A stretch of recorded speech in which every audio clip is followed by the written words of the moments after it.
Welcome, Wapping crew, guys, gals, ghouls, friends, fiends, and foes. Climb aboard the mothership, secure your tinfoil hats, buckle down tight, and hold on loosely as we soar over the rocky tops of the La Platas on a rocky mountain high, get sucked into the vortex of the Four Corners, and settle down snugly at mile marker 420 in Calejo, Colorado. I'm your host, TessaTNT, and we are broadcasting live from the Mile High Clubhouse tonight. Good morning, good afternoon, and good evening to you, and welcome to We Are Paradox Media's Late Night in the Rockies. And thank you so much for tuning in, and it's just an honor to have you here with me this evening, hanging out and partaking in some book readage. If you are listening live tonight, you may be listening to me at KPNL Radio, which you can or may find on KPNL Radio at kpnl-db.com. You may also watch us on Facebook, YouTube, and Twitch. Right now we're not live on Facebook or Twitch, but we're hoping to be there soon. I just got to get some finances worked out. Definitely go over to We Are Paradox Media on YouTube and leave us a comment, like any video you've watched or listened to, and leave us some ideas as far as guests you'd like us to have on, or perhaps a topic you'd like us to cover, and I would be happy to do that. Alrighty, so before we get to our book, I actually remembered to do the thought of the hour, and the thought for this hour is to be loved, be lovable, which makes a lot of sense. Pretty much common sense to me.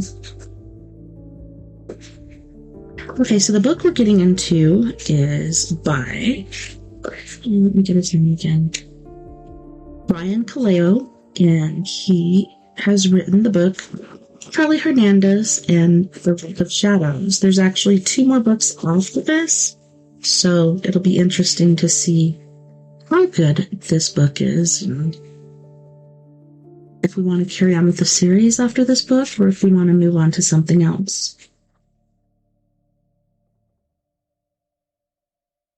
This is a little bitty paperback. I'm used to having a big old hardback. Turn down my mic just a smidge. Hopefully that's not too quiet. Looks a lot better. Chapter 1. Myths, my Abula used to say, are truths long forgotten by the world. Which is probably why she collected them on the way. Some people collect stamps or mugs with pictures of kittens on them. She gathered tales of enormous, horned, snake-like sea creatures, of 2-headed vampire dogs with glowing red eyes, of terrifying man-eating ghouls that stalk the night, searching for naughty children to kidnap. The myths came from all over the Spanish-speaking world, from Madrid to Quito, Mexico City to Buenos Aires. Most of them were hundreds of years old, almost as old as the cultures that had inspired them. Some had spread quickly around the globe, spread like wildfire. Others never ever left the tiny rural towns where they'd first been told.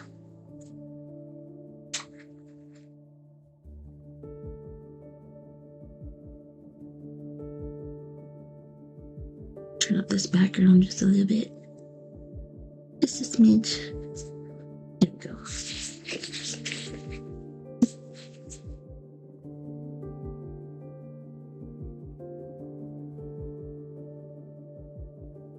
All of her life, my grandma had been obsessed with Hispanic mythology, with all the legends and stories and folklore, and I'd spent years teaching them to me.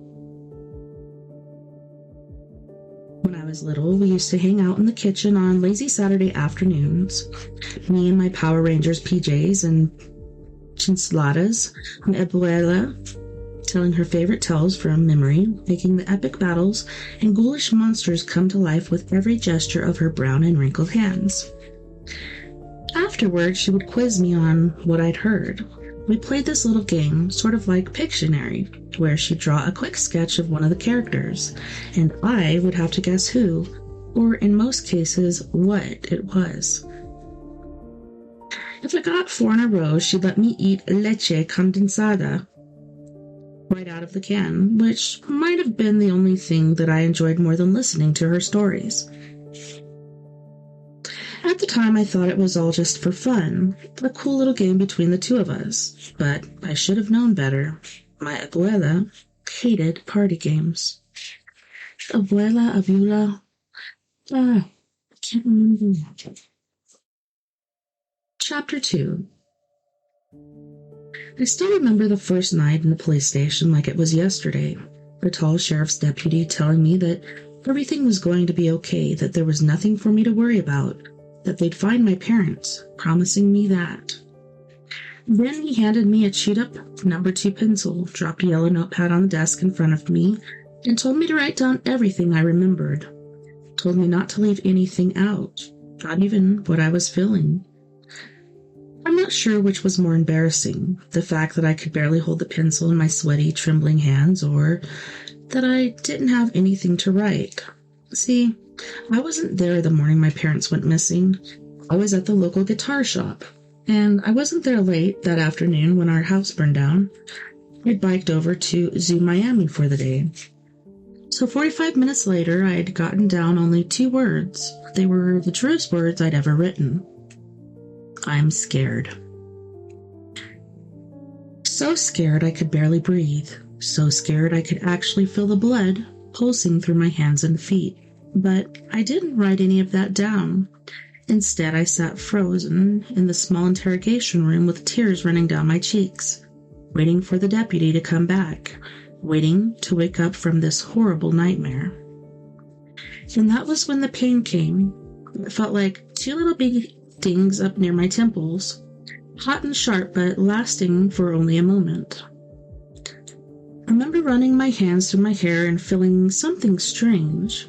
I remember letting out and getting up and walking on the tiny half bathroom at the end of the hall from a closer look. I even remember the small squeaky sounds my sneakers made on the scuffed and dirty tiles. But what I remember most was the pair of stubby horns I discovered growing out of the sides of my head. They were a dark golden color, like honey mixed with dirt.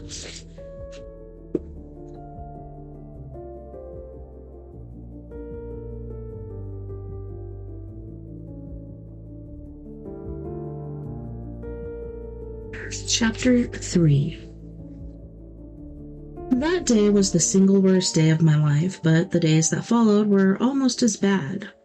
Since I didn't have any living relatives, my abuela died when I was 9, and child services was having a hard time finding a place for me. I spent the next 2 weeks sleeping on a scratchy cot in one of the empty cells at the front of the police station. Every night I planted myself on the folding chair outside the station's 911 call center, listening in on the dispatchers, hoping to hear something, anything, about my parents, and every night I was disappointed. Obviously, with a pair of horns growing out of my head, I couldn't help but think back to my abuela's myths, especially the one about the morphling. In those stories, the young hero would always defeat his nemesis, an evil, narcissistic, twice-cursed witch, by manifesting some kind of animal trait.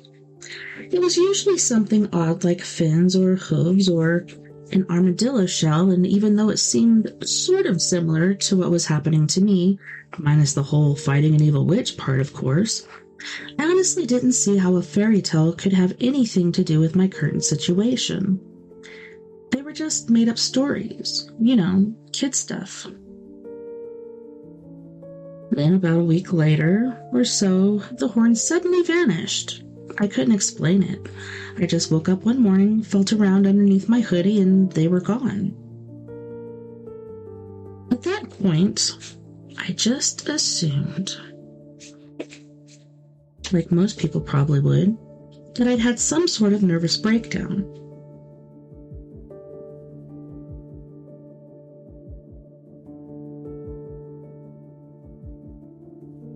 My terrified mind frantically mixing reality with fiction, trying to bring me back to a time when I felt safe, but to a time when I was surrounded by people who loved me and cared for me and would never let anything bad happen to me. At least, that's what I kept telling myself, that is, until the unthinkable happened. Again. Chapter 4. This time it happened in the worst place imaginable, middle school. Ponce de Leon Middle, to be exact, and just like the first time I was caught completely off guard. See, by then my life had almost started to feel normal again. More than 4 weeks had passed since the horns, school was starting back up, and my 2 best friends had come home from summer camp. Not only that, but I wasn't sleeping at the police station anymore. The state had found me a temporary guardian who lived in the same South Florida neighborhood, and I'd moved into her dusty upstairs attic. Not perfect, sure, but it definitely beat the heck out of the crummy 6x8 cinder block cell. So anyway, there I was, just sort of dozing off in the third period history when my life took another crazy detour into Freaksville.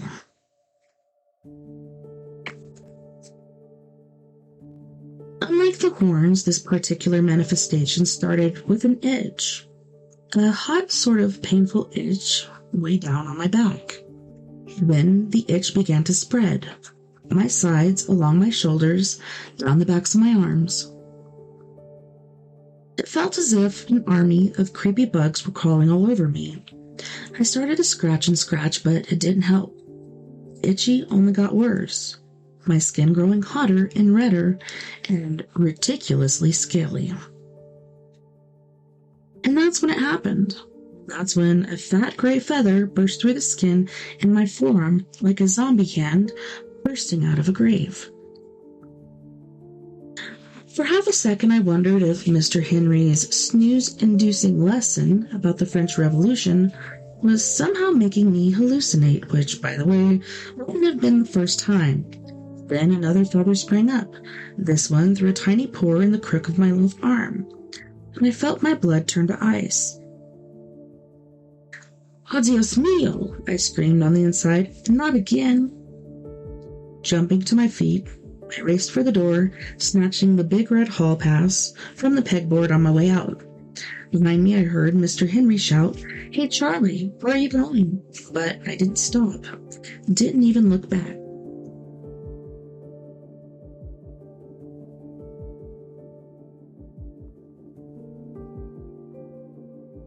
Thankfully, the hallway was empty. No 8th graders making out by the stairs.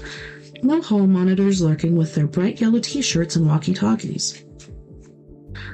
Pounded past the wall of lockers and around the corner, and a heavy metal door next to shop class, my breath's coming fast and shallow, then a short flight of stairs, and into the boys' bathroom, which, thankfully, was also empty. I ducked into the first stall, peeling off my shirt and gasping. My chest, smooth and hairless as a baby's bottom a minute ago, was now covered in a forest of ugly little feathers. I didn't think, just started plucking, and the first thing I learned, ripping feathers out of your body isn't any fun. It's actually insanely painful. Sort of like squeezing your eyebrows, except these eyebrows were as long as my pinky finger and had hard keratin roots that sank deep down into my pores, deeper than any hair follicle. My skin stung, tears ran down my cheeks, and I had to bite down on my tongue just to keep from screaming, but I didn't stop. In fact, I started plucking even faster, squeezing my eyes shut against the tiny strings of pain and tossing the feathers into the toilet by the handful. Rip, rinse, toss, rip, rinse, toss. I'd almost sort of started to get into a rhythm, too. When I opened my eyes again and saw something that made my heart stop. The toilet bowl was full of feathers, almost up to the rim of the seat, but my body was still covered with them. Which could only mean one thing. They were regrowing faster than I could pluck them. No! I screamed. No, no, no, no, no. My mind was reeling. I didn't know what to do. I tried flushing the toilet, but nothing happened. I tried again, jiggling the handle this time, but instead of the feathers disappearing down the hole like they're supposed to do, the water filled the bowl and an unhealthy gurgling sound rose from the bottom. I froze for an instant, froze with horror, watching as the water rose up, up, up, and began to spill over the sides of the bowl and onto the floor. The gurgling sounds turned into choking ones. The sharp stench of number one and its even stinkier numerical compadre stung my nostrils. Do something. In a panic, I peeked into the toilet, trying to see if there was anything I could do to help get the freaking thing to flush. Huge mistake. Because just at that moment, a fountain of rose-scented nasty sprayed straight up from the center of the bowl, blasting me in the face and knocking me off balance. I crashed through the stall door and landed on the floor with a wet splash. My breath exploded from my lungs in a painful whoosh, and the world teetered. My peen hung and my head spun. Just when I thought things couldn't get any worse, the choking, gurgling sound spread to the other toilets, and suddenly all 5 fudge funnels were overflowing. The urinals, too. Excuse me. For a crazy second, I thought about trying to clean this mess up, maybe spreading some paper towels over the floor to soak up the water. But then I realized there weren't enough paper towels in the dispenser. There probably weren't even enough in the entire school. Scrambling to my feet, I ran to the bathroom door, cracked it open enough for one eye, and peered out. The hall was still empty, which was awesome, but how much longer would it stay that way? There couldn't have been more than 15 minutes left of class when I'd Speedy Gonzalez get out of there, and I had no idea how much time had passed. Doesn't matter, I told myself. Either way, I had to get out of here. Either way, I had to find something to cover up the feathers. Unfortunately, I could think of only one place to look.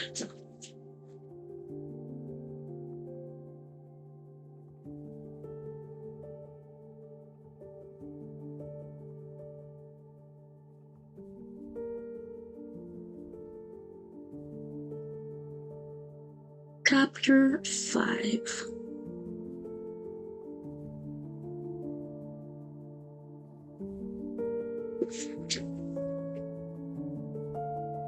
The school's main office was on the first floor of the building near the entrance. My target, the lost and found box, was usually kept in the teacher's lounge, which happened to be on the far side of the room, making it just about the hardest place in the entire office to get to without being seen. But I didn't exactly have a lot of options. I made my way there as quickly and sneakily as humanly possible, arms hidden inside my shirt, my soaked-through sneakers squeaking on the chipped gray linoleum. The office had a large window, chest high, through which I could see the receptionist, Mrs. Amber, sitting at her desk. She seemed super busy, flipping randomly through a tall stack of yellow papers while yelling at someone over the phone. This was my chance. I took a deep breath, let it out slowly through my nose, and then eased open the door, its rusty metal hinges practically screaming, "Intruder alert! Intruder alert!" and slipped inside. I walked quickly past Mrs. Ambers, who was still yapping away, and into the small room with its faculty-only vending machine and cappuccino maker.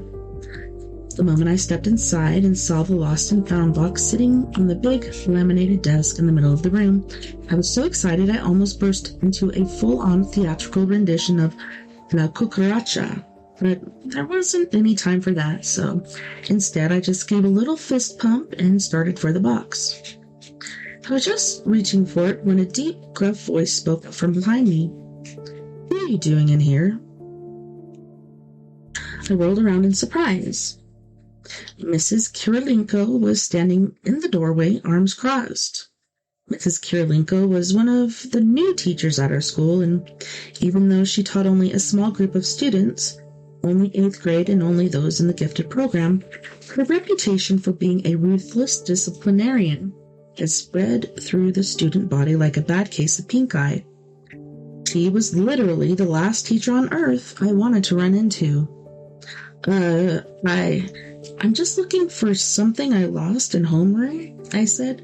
My jacket sweater hoodie thingy.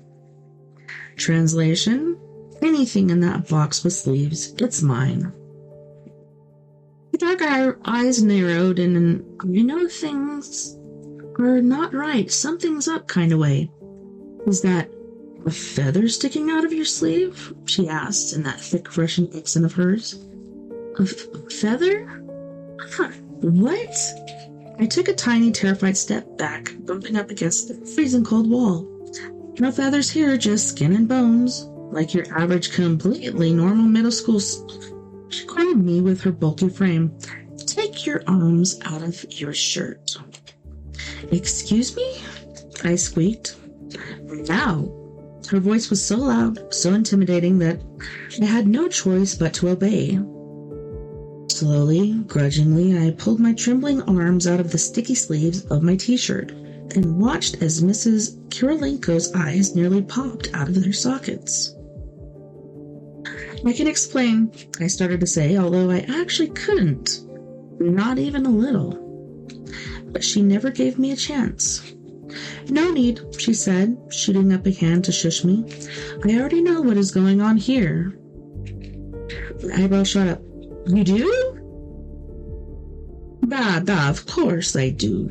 You are part of Mrs. Tannenbaum's upcoming play. I am. Then realizing I should probably go with this, yes, I am. Granted, it is not her best work. Maybe she is losing a bit of her magic touch, as you Americans would say, but it is not bad. She plucked a feather from the already tender underside of my forearm, making me flinch. Something wrong? I shook my head. Nope, didn't hurt one bit. Of course not. They are glued to your arm with some sort of specialized adhesive. She plucked another, this one from higher up on my arm, near my armpit, and I screamed on the inside. She could have stabbed me with the world's sharpest thumbtack, and it probably wouldn't have hurt less. Bell horn roll on, perhaps. That's the one. I could barely get the words out.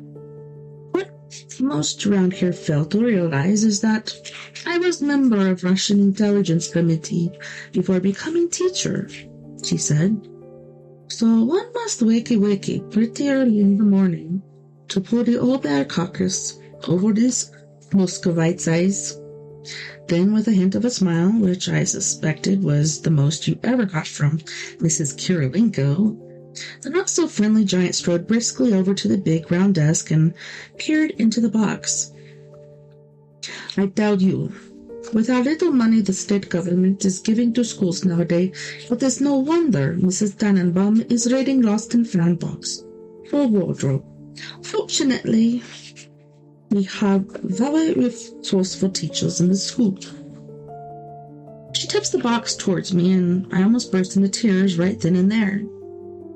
The only thing inside was a hideous purple jacket decorated with splotches of red paint and a dusting of sparkly yellow glitter. Some poor kid had probably gotten it as a Christmas gift from the cookie aunt and had conveniently lost it here at school. On the bright side, it did have long sleeves. Cranking out another smile, I said, Yep, that one's perfect. Really? She asked, frowning as she held it up in her huge gorilla hands. The purple abomination looked like Ball's clothes. Still, it couldn't have been much bigger than a youth small of that. Fits my part like a glove. We were doing Shakespeare. I'm playing a sort of colorful jacket-wearing human-bird hybrid of Hamlet. Mrs. Kirilenko raised her eyebrows in surprise. You are? Yes, it's kind of hard to explain, but it's going to be a lot of fun. You can trust me on that. She didn't look convinced, but handed the jacket over anyway. I quickly shrugged into it, forcing myself not to think about how ridiculous I was going to look. Up to this point, the most outlandish thing I'd ever worn to school was guayabera, which is a style of Latino dress shirts that I'd become obsessed with after seeing a black and white photograph of my abuelo wearing one out in the campo as he chopped sugarcane. I'd worn one almost every other day during the first few months of second grade, and even as much as I'd stuck out dressing that way in an American public school, it was nothing compared to how bad I was about to stick out walking around in the sorry excuse for clothing. Mrs. Kirlenko studied me closely. "So, Shakespeare and feathers, da?" "Yeah, but I don't want to give away any more spoilers, so that's all I'm gonna say. I've been sworn to secrecy, you know." "Ah, yes, secrecy. I am very familiar with the concept. KGB is all about secrecy." Gave me a wink. "Just one more question. Why do you smell like toilets?" Chapter 6. As I was making my way back to class, wondering what excuse I was going to give Mr. Henry for why I'd run off like that, and why I'd come back wearing this ridiculous purple ski jacket, a huge banner hanging over the glass trophy case caught my eye.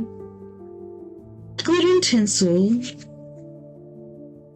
lettering read, "Mrs. Tannenbaum's upcoming play, Flight of Feathers. Auditions in the auditorium. More details to follow." For a moment, I just stood there, stunned. I couldn't believe Mrs. T's upcoming play actually had something to do with feathers. The only explanation I could come up with was that the big guy upstairs must have really enjoyed messing with me because, what are the chances? I half expected to see another sign somewhere that read, "Charlie Hernandez in the role he was born to play." Shaking my head, I was about to start walking again when something else drew my attention. One of the faculty photos on the wall next to the trophy case. It showed a woman in a dark business suit with long reddish hair swept over one shoulder, smiling at the camera. Linda Eloise Hernandez. My mother. Just the sight of her brought a huge lump to my throat. Today, it made exactly 2 months since my parents had gone missing. Exactly 2 months since I'd last been able to hug them or watch TV with them or tell them how much I loved them. The only good news in all this was that they hadn't been in the fire. Firefighters had been very clear about that. The bad news was that police still hadn't been able to turn up any leads. Without thinking, I slipped my hand into my pocket and pulled out the big silver locket that had come in the mail last week. It was my mom's, the only thing I have left of hers. According to the little evidence card it had come with, the locket was the one item in the entire house that had survived the fire. A fire that the chief over at the station house was pretty sure had been caused by a freak roaster oven malfunction. And the weirdness didn't end there. I still hadn't been able to figure out how to open the darn thing. It was locked by a row of tiny combination wheels like the ones on briefcases and bicycle chains. It had me totally stumped. But I figured eventually, or wherever I got my hands on the world's tiniest crowbar, I should be able to. "Hey, check it out!" shouted out a voice behind me. "It's Barney, the dorky dinosaur." I turned surprised and saw Alice Coulter standing behind me, an army of lady jocks gathering around her. Alice was a 6-foot-tall fastball-crushing all-state softball player who looked like she belonged in the majors. She had thick tree-trunk legs, forearms like pythons, and biceps that were the envy of the boys' varsity football team. Her softball jersey and cleats were always spotless. Her dark brownish hair was cropped close to her head in a faux hawk, the tips frosted blue for a little extra school spirit. Her pirate-inspired crossbones nose ring glinted dully in the overhead lights. In 3rd grade, she'd earned the nickname Alice the Terrible, after pegging one of our PE teachers with a 50-mile-per-hour curveball, and then proceeded to strike him out in front of the entire class. Mr. Plummer, who was also our school's basketball coach, was never again seen on school property. "Hello, boys and girls.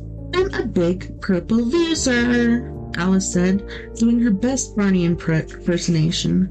In big surprise, her gang of morons burst out laughing. One of them shouted, "Burn!" right in my face. Another one, the starting catcher, I was pretty sure, shoved me into the water fountain with her shiny black mitt while popping a bubble of gum between her teeth. I looked around for a hall monitor. Nada. Which was the problem with hall monitors. They were never around when you needed them. Alice gave me a big, wicked grin. Honestly, is dressing like that considered cool wherever it is you're really from? "I'm from here," I reminded her for what felt like the zillionth time. This whole thing started back in 1st grade when we'd been partners for a cultural heritage project, and she learned that I was born in Puebla, Mexico.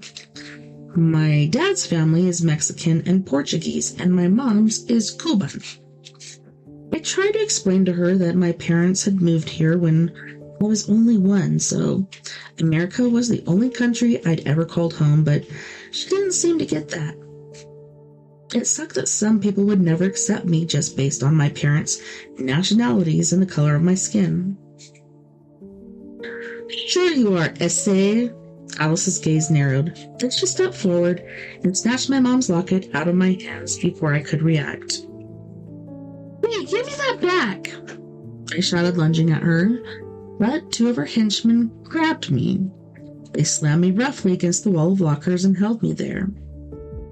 I could only watch, shivering with anger, as the bat-swinging Neanderthal raised the locket to her face and grinned. "Pretty fancy," she said with an evil wink. "Let me guess. Going away gift from Mommy and Daddy when they got deported?" My temper flared. "Don't talk about my parents." "Yes, sir, Capitan. Beg your pardon, Capitan." Most of her crew was almost falling on the floor. They were laughing so hard. Then Alice gave me a mopping salute, and they all started laughing even harder. Gosh, what was wrong with these people? Did they just wake up in the morning thinking about whose life they could make miserable? "Tummy tuck?" Alice suddenly shouted and punched me right in the stomach. Pain exploded inside me and I doubled over, letting out a weird, high-pitched gasp as more cackling laughter echoed through the hall. "You're lucky I'm in such a good mood," Alice said, bending down to whisper in my ear, "or that would have just been the opening pitch." I managed to choke out, "So, that's your good mood, huh?" But I had a feeling she wasn't kidding about that. Ignoring me, she held my mother's locket up to the light like some wannabe jeweler examining a precious stone. "You know what?" she said. "I think I'm going to hang on to this for a while. Yeah, that's a good idea. Matches my nose ring pretty good, plus it might help with your lip." She looked around at her friends. "What do you think, girls? Add it to my collection?" "Yeah, I'm thinking maybe not," said a new voice. I looked around and felt my face flush with a mixture of relief and embarrassment. It was Violet Ray, also known as Ultraviolet, the prettiest, smartest girl in our entire school, and probably the world. Violet was captain of both the debate team and the cheerleading squad and was editor-in-chief of the school newspaper. The crush I had on her went all the way back to 1st grade, when she tricked me into eating a carrot-shaped stick of orange Play-Doh. I puked, saw stars, and had a thing for her ever since. In fact, she said, strolling right up to Alice, I'm thinking those two bozos should let him go. And you, queen of all bozos, should apologize and give him his stuff back. For what? The queen bozo sneered. You gonna go tackle or tattle on me? A couple of her sidekicks laughed at that, smacking hands like it was the comeback of the century. Morons. Sorta, Violet said. Not exactly how you're thinking, see? A very reliable source told me that not too long ago, you spent the summer bulking up on performance-enhancing drugs your daddy bought for you off the internet, so I was thinking maybe I'd run with it? Make it the front page story of the Leon Gazette and see what all the high school and college scouts think about that. Violet grinned mischievously. Would you like me to forward a copy to your place of residence? Maybe sign you up for a year subscription? As always, all proceeds go to support the local PTA. She let that hang for a moment before adding, Next move is yours, Allie. But my advice, you and your baboons make like polynomials and factor out. Polynomials? I saw Alice's expression darken, saw her teeth grit as she aimed a long, meaty finger at Violet. You wouldn't dare print something like that. Then call my bluff, poker star. Violet stepped up to her, getting all up in her face. Her blue eyes were like chips of ice, and just as sharp. 'Cause I'm all in. Alice thought for almost 20 seconds. Yeah, I counted, and I swore I could hear the gears grinding in her head. Finally, her toxic brown eyes narrowed on me, and she slammed the locker into my chest. You lucked out this time, amigo, she said. Hey, there's always mañana. Now they were gone, I turned to Violet and said, Thanks, but what I really wanted to say was, hey, would you mind being my personal bodyguard for the next 36 weeks? The pay wouldn't be great, but at least I could guarantee she'd get to see plenty of action. No sweat. I can't stand racists or bullies, and especially not racist bullies. Then she looked at me and laughed. What in the world are you wearing? Kill me now, God. Just, a little something I picked up at the mall. Violet made a face. Listen, for the record, no one hates bullies more than I do, but I gotta be honest, dressing like that, you're making yourself an easy target. I was cold. I lied. Then wear a jacket that fits and preferably one that's less sparkly. I'll try to remember that. I rubbed my chest, feeling a red hot blush creeping up my neck. Hey, your dad is Edward Hernandez, right? The animal scientist? Whoa, she knew that? Yeah, he's an animal geneticist. He studies their DNA and stuff like that. You remind me of him, Violet said, and it was easy to understand why. My dad and I were basically twins. We had the same honey-colored skin and the same dark hair and the same chocolate brown eyes that proudly showed our Latino heritage. My mom says I'm his mini-me, which I guess is a good thing since most of her friends like to call my dad, when he isn't around of course, Señor, tall, dark, and muy handsome. But unlike me, my dad has this cool Spanish accent that everybody loves, but he thinks make people underestimate him. I never understood that. I still remember that presentation he gave about dogs, she said. It was really eye-opening. Do you remember that? I couldn't believe it. That must have been like 2 years ago. On Bring Your Parents to School Day. How could I forget? When he explained how pure breeding dogs actually hurts the animal and messes up the gene pool, I ran home and worked all night to get a story ready to publish the very next morning in the school paper. I mean, it really is a modern form of animal cruelty, wouldn't you agree? Totally. I was too stunned to come up with anything more intelligent sounding. So what is that thing anyway? Violet asked, nodding to my mom's locket.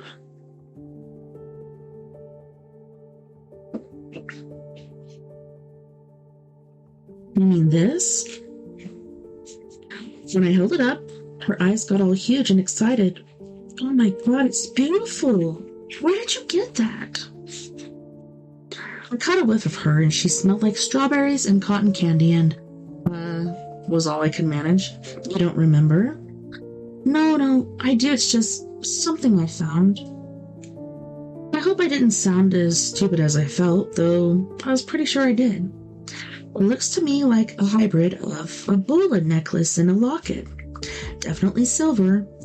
Throw in the chain and the oddity value, and my guess is that it's probably worth somewhere in the neighborhood of $600. You could probably pawn it for around $300 if you needed to score some quick cash.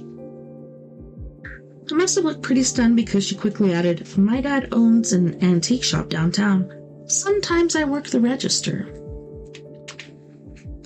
I had no idea, I said, but the truth was I knew all about her dad's shop. I probably made my mom sell off about half of her old clocks in China just so I'd have an excuse to go in and maybe catch a glimpse of Violet hanging around the back somewhere. Pathetic, I know. Yep, she was nodding now, eyes fastened on the locket. Anyway, it's definitely vintage. Maybe early 19th century? Definitely rare. I was thinking the same thing, actually, about being rare and stuff. Have you checked to see if there's anything inside? Yeah, I tried, but I couldn't get it open. Here, let me. She took the locket and went to work on it. I'm good with locks. Yeah, I don't think you're gonna be able to open it as easily. I'm trying nonstop for like 5 whole. The locket clicked open in her hands. There. Seconds? I gaped, shaking my head. How'd you do that? I'm good with locks, remember? Her lips curved into a dazzling smile. Then she turned her attention back to the locket. Where did you say you found it again? In my house, my old house. Check it out. With tips of her fingers, she pulled what appeared to be a small square of dyed animal skin from the locket. She held it up, and I could see that the edges were all crinkled and frayed like some ancient scroll. Looks like some kind of map, she whispered. An old one. When she passed it to me, I realized she was right. It was a map. There was a legend in the bottom left-hand corner, a scale 1 centimeter equal to 0.5 acres. And a little red X in the middle. But why was there a map hidden inside my mom's locket? What do you think that symbol means? Violet asked. On the other side. I flipped it around. On the back was some sort of decorative marking. 2 long horns curving up toward a fan of gloomy feathers. Well, sounds like what he's been trying to morph into. My fingertips were numb. Horns and feathers in a flippin' way. Hey, you okay? She asked, jabbing me on the shoulder.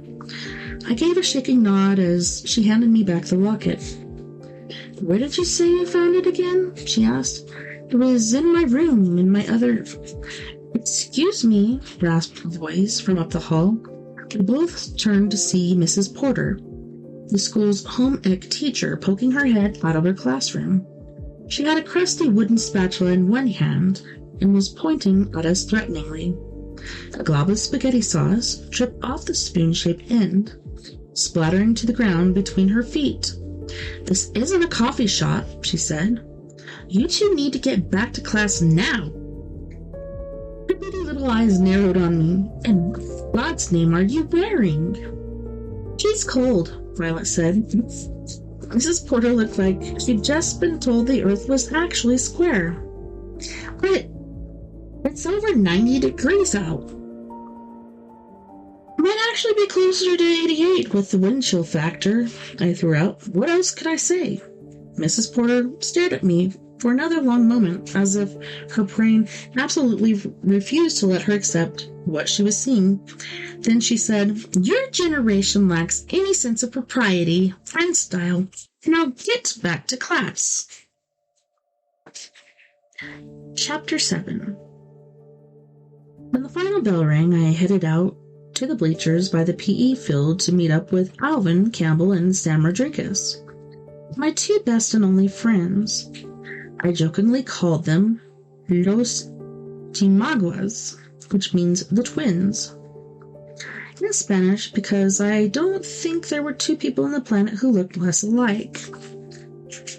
Where Alvin was tall and portly with a milky complexion and curly orange hair that fell over his face like a mop, Sam is real thin, dark-skinned, and had thick black hair that stuck straight up in a perfect 3-inch tall flat top. If I had to compare them to creatures in the animal kingdom, I'd say that Alvin most closely resembled a manatee in shape and overall athleticism, which I guess is kind of ironic since manatees recently became his favorite animals when one started hanging out in the canal behind his house last year. While Sam probably reminded me of most of the flamingo with those bright tropical colored t-shirts he liked to wear in his long, stick, thin legs, then could really move when they had to. But as different as they looked on the outside, the bonds that united them on the inside, united all three of us, really, were strong and unshakable. Video games, Hot Pockets, and our 3-man Latin rock band called Los Chicharrones. So naturally, the guys were rocking out on air guitars when I got there, probably leveling up through the latest mobile version of Guitar Hero. "Dude, where's the blizzard?" Alvin said mid-solo. "Not today, Al." I blew out of breath. "Definitely not today." As we started across the field toward the line of parked cars, Sam put a shiny New York Red Bull skinned iPhone away and said, "So what? Are you going to explain the jacket, or you want us to pretend we don't see it?" "Guys, it's not a big deal," I said. "I just felt like adding another layer of protection." They both stared at me. "Right. It's not that weird." Alvin was shaking his head.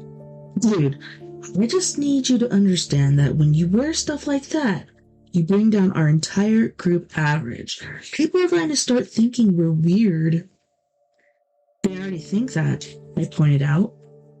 "Yeah, but I mean, like, everyone's going to start thinking that, not just the cool kids." Sam looked me up and down. "You look like you're about to pass out, hermano. You don't want to take that thing off real quick? Give yourselves a second to breathe?" "It's actually more comfortable than it looks," I lied. "The material's soft, breathable. I can really see it becoming a staple in my wardrobe. At least until I molt," I thought. "Well, thanks for the heads up," Alvin said. "Guess I'll be avoiding you for a while." "Laugh it up, Chico." I wiped a stream of sweat from my forehead and glanced down at my watch. It was a couple minutes past 4, which meant Sam's mom was almost 20 minutes late, again. When she happened to be on time, which wasn't very often, she usually parked on the far side of the field, waiting along with the rest of the other parents, but I didn't see her blue Oldsmobile anywhere. Magnifico.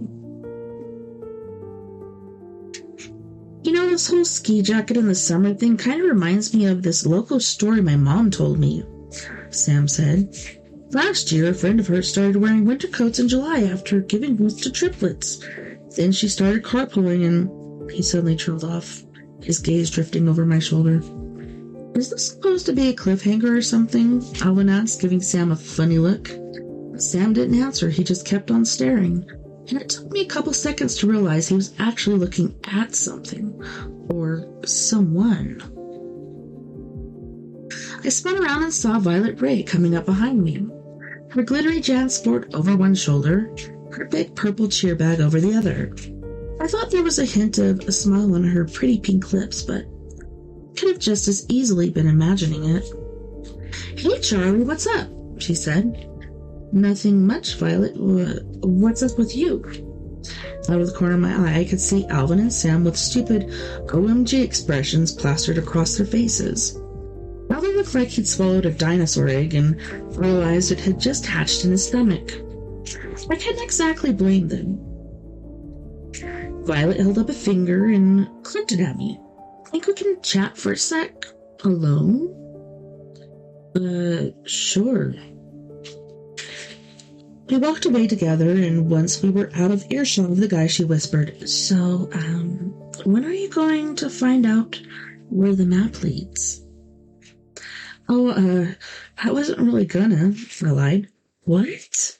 She sounded like I just told her to paint her face green and start cheering for the GW Carver Hornets, one of our rival schools. "What do you mean you weren't really gonna?" "Don't get me wrong, it's cool and all, but I don't think it's going to lead to some undiscovered treasure or whatever. Are you not even a little curious to find out where it does lead?" "Not really," I said, but it was an even bigger lie. Of course I was curious. I mean, how could I not be? Just a few hours ago, I'd found a map inside the only thing on the planet that I had left of my parents. The map that also, by the way, happened to have a big decorative stamp of horns and feathers on it. I simply couldn't let her get involved with my current feather situation. Now was not the time to be making new friends, especially ones as popular as Violet Ray. "You're so lying right now," she said, eyeing me suspiciously. What would give you that impression?" "Yeah, I wonder." She rolled her eyes. "And why are you still wearing that ridiculous jacket? You look like you're about to pass out." "I heard there was a cold front coming." "So why don't you wait for it to actually get here?" "Because I like to be prepared."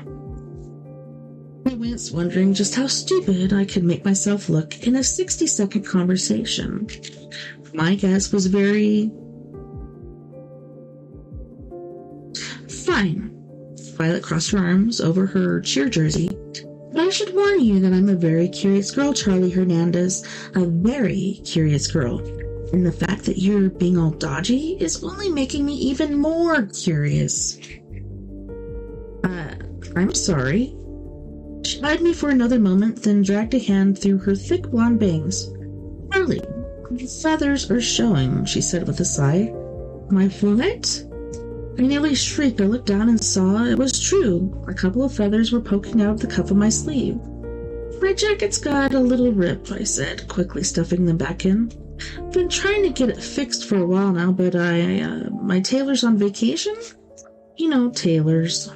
I could hear the fear in my voice and could feel the sentences spewing out like vomit. Couldn't seem to shut myself up. I'm not stressing, though. I've heard things like that can happen to even the best winter coats. They say it's quite common, actually. Violet gave me a doubtful look. "Who would tell you something like that?" "Just, people?" My cheeks felt like they were on fire. My face was probably redder than a habanero chili pepper. Her eyes never left mine. "Right." And just then, a miracle happened. Honk, honk. Sam's mom pulled up to the edge of the PE field, saving me from the Violet Inquisition, which was beginning to feel even more intense than the Spanish one where they burned people at the stake. She honked again, then rolled down her window and shouted, "Come on, guys, I'm gonna be late for hot Pilates." "That's my ride," I said to Violet. "Gotta run." She fixed me with those brilliant baby blues. "Don't think this is over, Charlie. I'm going to be keeping my eye on you. Both eyes." Then she made a gun gesture with her fingers and fired it at me. Ay, que bueno. My very first psycho stalker. "Okay," swallowing hard. I gave her an awkward wave, then hurried after the guys. Well, on that note, boys and girls, we are going to go to our first music break. where we have the lovely and talented Miss Mia Savage with her group Antidote for Savages. And she's going to be singing Lemurian Crypto, Let Me Be Your Home, Our New Reality, and Your Skeleton. Don't go anywhere. We'll be right back after this music break.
Welcome back, and thanks so much for hanging out with me tonight on We Are Paradox Media's Late Night in the Rockies. Tonight it is story time with me, TessaTNT, and we have been reading a very awesome book. I've been enjoying it so far.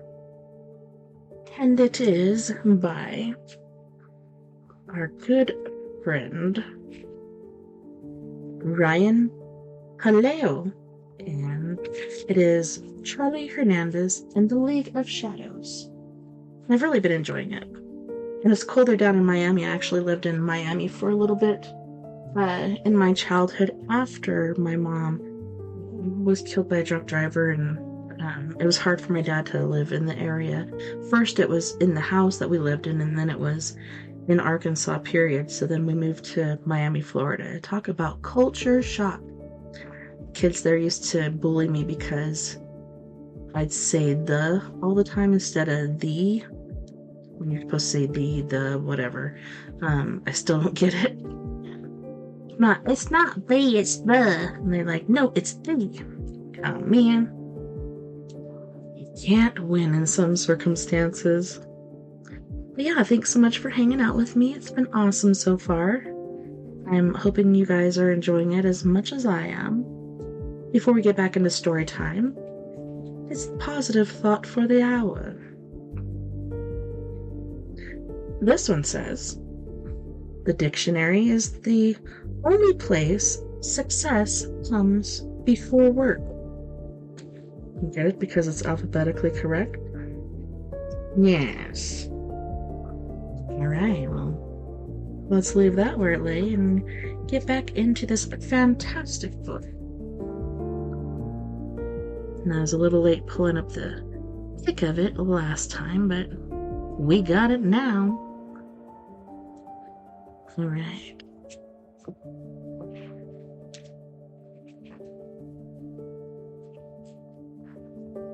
Chapter 8.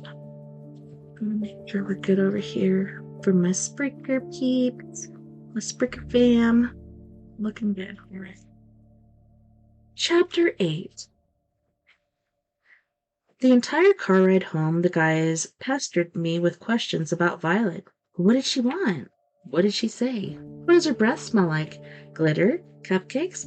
Chocolate frosted fairy dust? Unfortunately for them, I wasn't in a question-answering mood, and unfortunately for me, the whole trip took less than 5 minutes, as Sam's mom broke almost every traffic law known to man, blowing through stop signs and traffic lights, moving madly from lane to lane, honking and hollering at anyone who dared to get in her way. Honestly, after all I'd been through today, I was just glad to be alone, glad to be off school property, and glad to be home, even if that home wasn't really my real home. Mrs. Wilson, my temporary guardian, lived in a small 2-story bungalow, half hidden behind a tangle of mango trees and crooked palms, with their trunks painted white. Yeah, I never understood that either. Maybe it'll tell us in here. The house was an oldie from the 50s, and even though she'd spent the last 5 months remodeling it, the place still showed its age, with sagging gutters, creaky wood floors, and old-school jalousie windows that protested with an annoyingly loud groan when cranked open. Mrs. Wilson was in the living room dusting her dolls when I walked in. Like the house, Mrs. Wilson was getting up there in the years, and by getting up there I mean she'd probably shared a carriage with Benjamin Franklin at some point in her life. She had a dandelion fluff of frizzy white hair and skin so crinkly it reminded me of an old photograph someone had folded and unfolded too many times. Her back was a little hunched, and her legs were a little wobbly, but her eyes were still a sharp, piercing green, and didn't miss much. Didn't miss any dust particles on her dolls, that was for sure. "Oh, hello, dear," she said when she heard the door close. "How was school?" "Hot." My arm split off my face. "Very hot." She set her duster down and smoothed the front of her floral print nightgown. Mrs. Wilson was an early sleeper and therefore always in a nightgown. Hey, when it's my day off, I'm in my jammies, tell you what. "Maybe that's because you're wearing a snow jacket," she said, catching my gaze in the mirror behind the old-fashioned antenna TV. "I don't think it's the right season for one of those." I didn't say anything. She gestured around the room at her dolls. "So, this is all of them. What do you think?" It's... I searched for the right word. Wow. Over the last few weeks, Mrs. Wilson had been bringing her prized collection out of storage. Every couple days she'd go and fetch another box or two, usually about 7 or 8 dolls. But today she'd brought home close to 40, and now the living room basically looked like one giant showroom for her vast and freaky collection.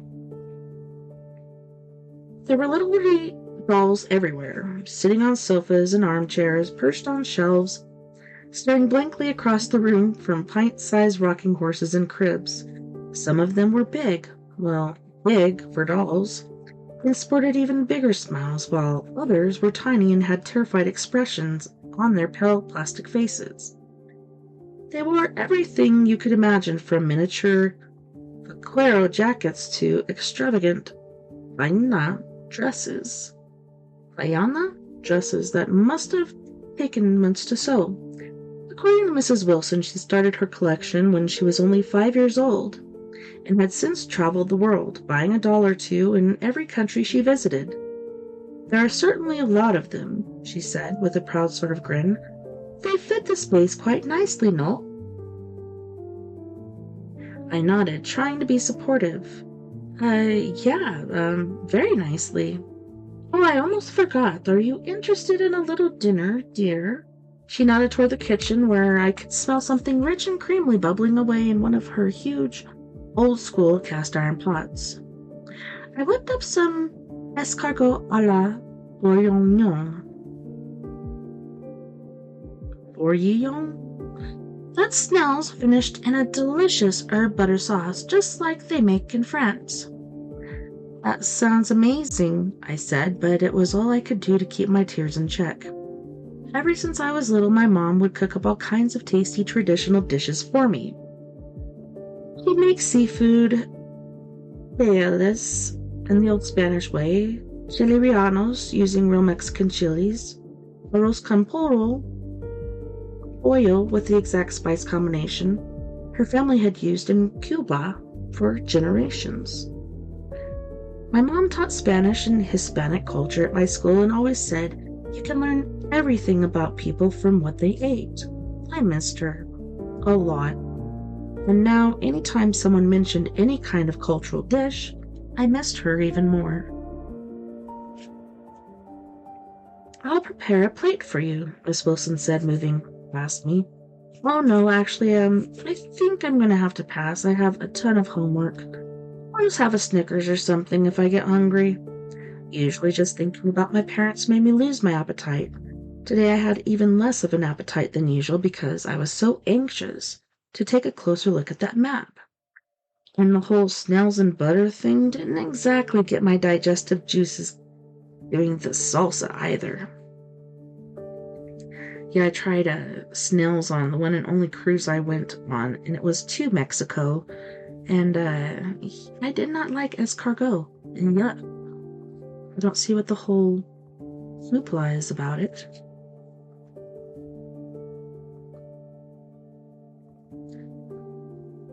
Right. Candy bars aren't a real meal, dear, I heard her call out as I pounded up the creaky stairs to the attic. You should always try to incorporate multiple food groups. Don't worry, I called back. I'll throw in a bag of tortilla chips to get some veggies in. Hasta mañana. In my room, I stripped down to my underwear, which were soaked through. TMI, I know, and dropped into the rolling chair in front of the laptop Alvin had let me borrow. Then I pulled them out from my pocket, typed the words horns, feathers, and map into my search engine, and hit go. Nothing came up. Nothing useful anyway, so I tried my second favorite search engine, but I didn't get anything there either. Not even a page of results this time. Sighing, I leaned back in my chair, wondering what to do next. Unable to come up with much, I took a picture of the little horns and feathers symbol with my webcam, uploaded it into Google, and ran a reverse image search. Honestly, I really wasn't expecting to get a hit, but next thing I know, bingo, I got one. The link to the La Rosa Cemetery website had come up in the results. More than a little confused, I clicked it and was greeted by a colorful banner that read La Rosa, the most trusted name in estate planning. Below it was a slogan, pick a plot, secure your spot. It sounded like they were offering cruise reservations, not a 6-foot deep hole in the ground. In the center of the page was some sort of family crest, a shield flanked by 2 huge birds, eagles maybe, and inscribed along the edge of the shield was that symbol again, the horns and feathers. Interesting. I browsed the site. There was some history about the place, a little background on its founder, Mr. Juan Garcia, an old Spanish industrialist, and a couple of pages about pricing and payment plans. Nothing jumped out at me except the half-off sale on coffins, because who doesn't need to get in on that deal, right? Just when I was about to close the page, I randomly clicked on the Directions tab, and an aerial view of the cemetery came up on the screen, freezing me in place. It was a mirror image of the map, right down to the little hill in the middle of the long stretches of trees that bordered it. First, I couldn't believe my eyes, but looking at it from this angle, there was no doubt about it. This was a map of the old cemetery up on Bonita Avenue. Then something else hit me. Whatever the X marked was inside that cemetery.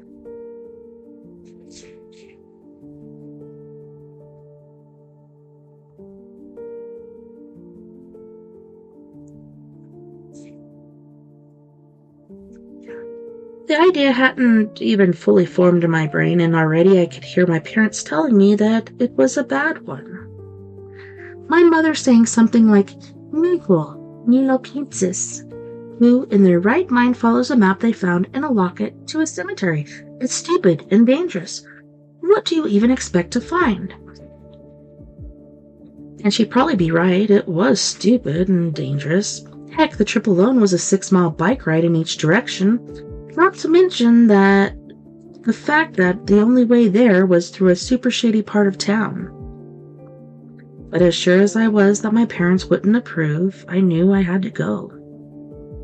If there was any chance of figuring out what was happening to me, any chance of finding my mom and dad, I had to give it a shot, regardless of the consequences. Chapter 9. That evening I waited for Mrs. Wilson to go to bed, which wasn't a very long wait because she tucks in promptly at 7 p.m. every night. Then waited a little longer for the sun to start going down before I snuck out my bedroom window and headed over to La Rosa. The ride took almost an hour, and by the time I got there, night had fallen and the wind had really picked up, dusting through the narrow 2-lane street that curved into the cemetery's parking lot. Fortunately, I'd put something on to hide the feathers.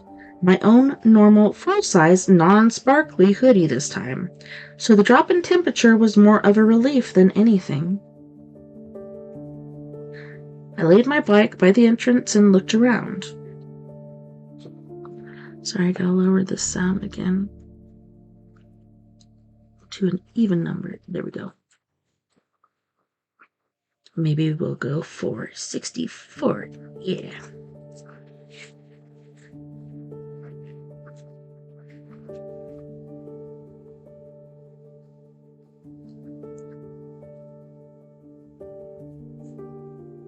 I laid my bike by the entrance and looked around. The cemetery on Bonita was supposedly one of the oldest establishments in all of Miami. According to their website, it had been founded in the late 1800s, right around the time Miami was declared a city. The graveyard itself, a rolling carpet of ankle-high crabgrass, was surrounded on 3 sides by tall, spindly trees.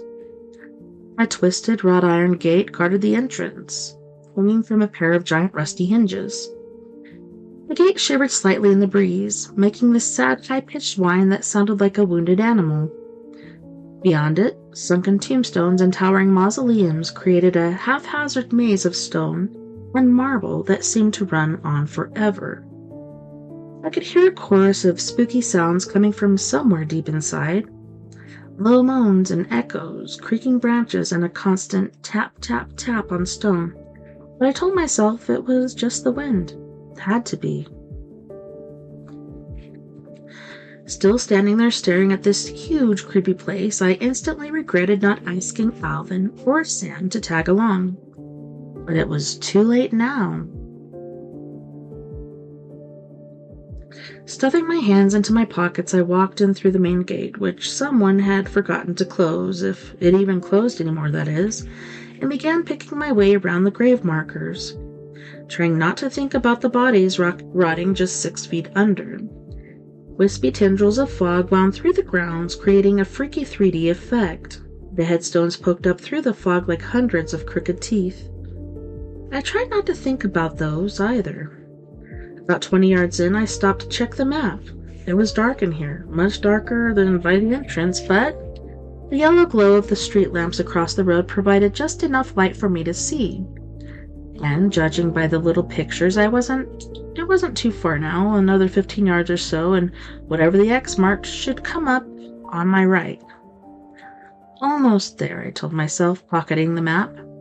Somewhere in the distance, I heard the low roll of thunder and started walking again faster, knowing I had to pick up my pace. A storm was coming, if it wasn't already here, and sometimes when it really poured, Mrs. Wilson would come upstairs to check on me to make sure the attic wasn't leaking or something. She was always keeping an eye on me. I guess she felt responsible for my well-being now or whatever, and I appreciated it. The last thing I wanted was for her to walk into an empty room, and a flicker of movement to my left drew my eye. I rolled in the direction, scanned the shadows. Nada. No movement or sound except for the wham, blam, blam of my heart. I squinted into the gloom, listening, still nothing. This place is getting to me, I thought. A few more minutes in here and I'll be seeing zombified Justin Bieber doing the claws up move from Thriller. Could you imagine? That'd be pretty funny. I think so, at least. Up ahead, the branches of the ancient oaks creaked and snapped. I tried not to stare at the creepy mosaic they made against the starless sky. That's interesting because this background music is called Starless Night. Anyways, tried to ignore the nagging feeling that I was being watched, followed even. Get it together, Chico, I said out loud. There's nothing to be afraid of, Cero. But my voice sounded weak and scared even to my own ears.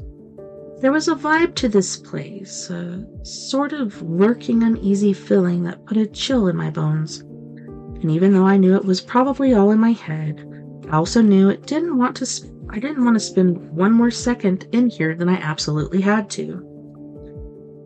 In fact, part of me was already beginning to think that I should turn around when I passed a row of shallow graves and saw something that made me stop in my tracks. It was an enormous statue of an angel, a big old tough-looking dude made of solid white marble. He was kneeling down, both wings folded over the top of his head, with a serious expression that was all like, "Hey, what you looking at?" One of his huge stony hands was pointing down at the ground, and I could just make out a pair of tiny symbols chiseled into the concrete slab between his legs. 2 horns and 5 long feathers, the exact image from the map. My skin prickled. This has to be it. Just below the symbol, pressed lightly into the concrete, was the vague imprint of a hand, a big one. And smack dab in the middle of the palm was a tiny gem that seemed to be radiating a dull greenish glow. Without thinking, I stretched out my hand to touch it. And just as I did, that creepy someone's watching feeling came over me again.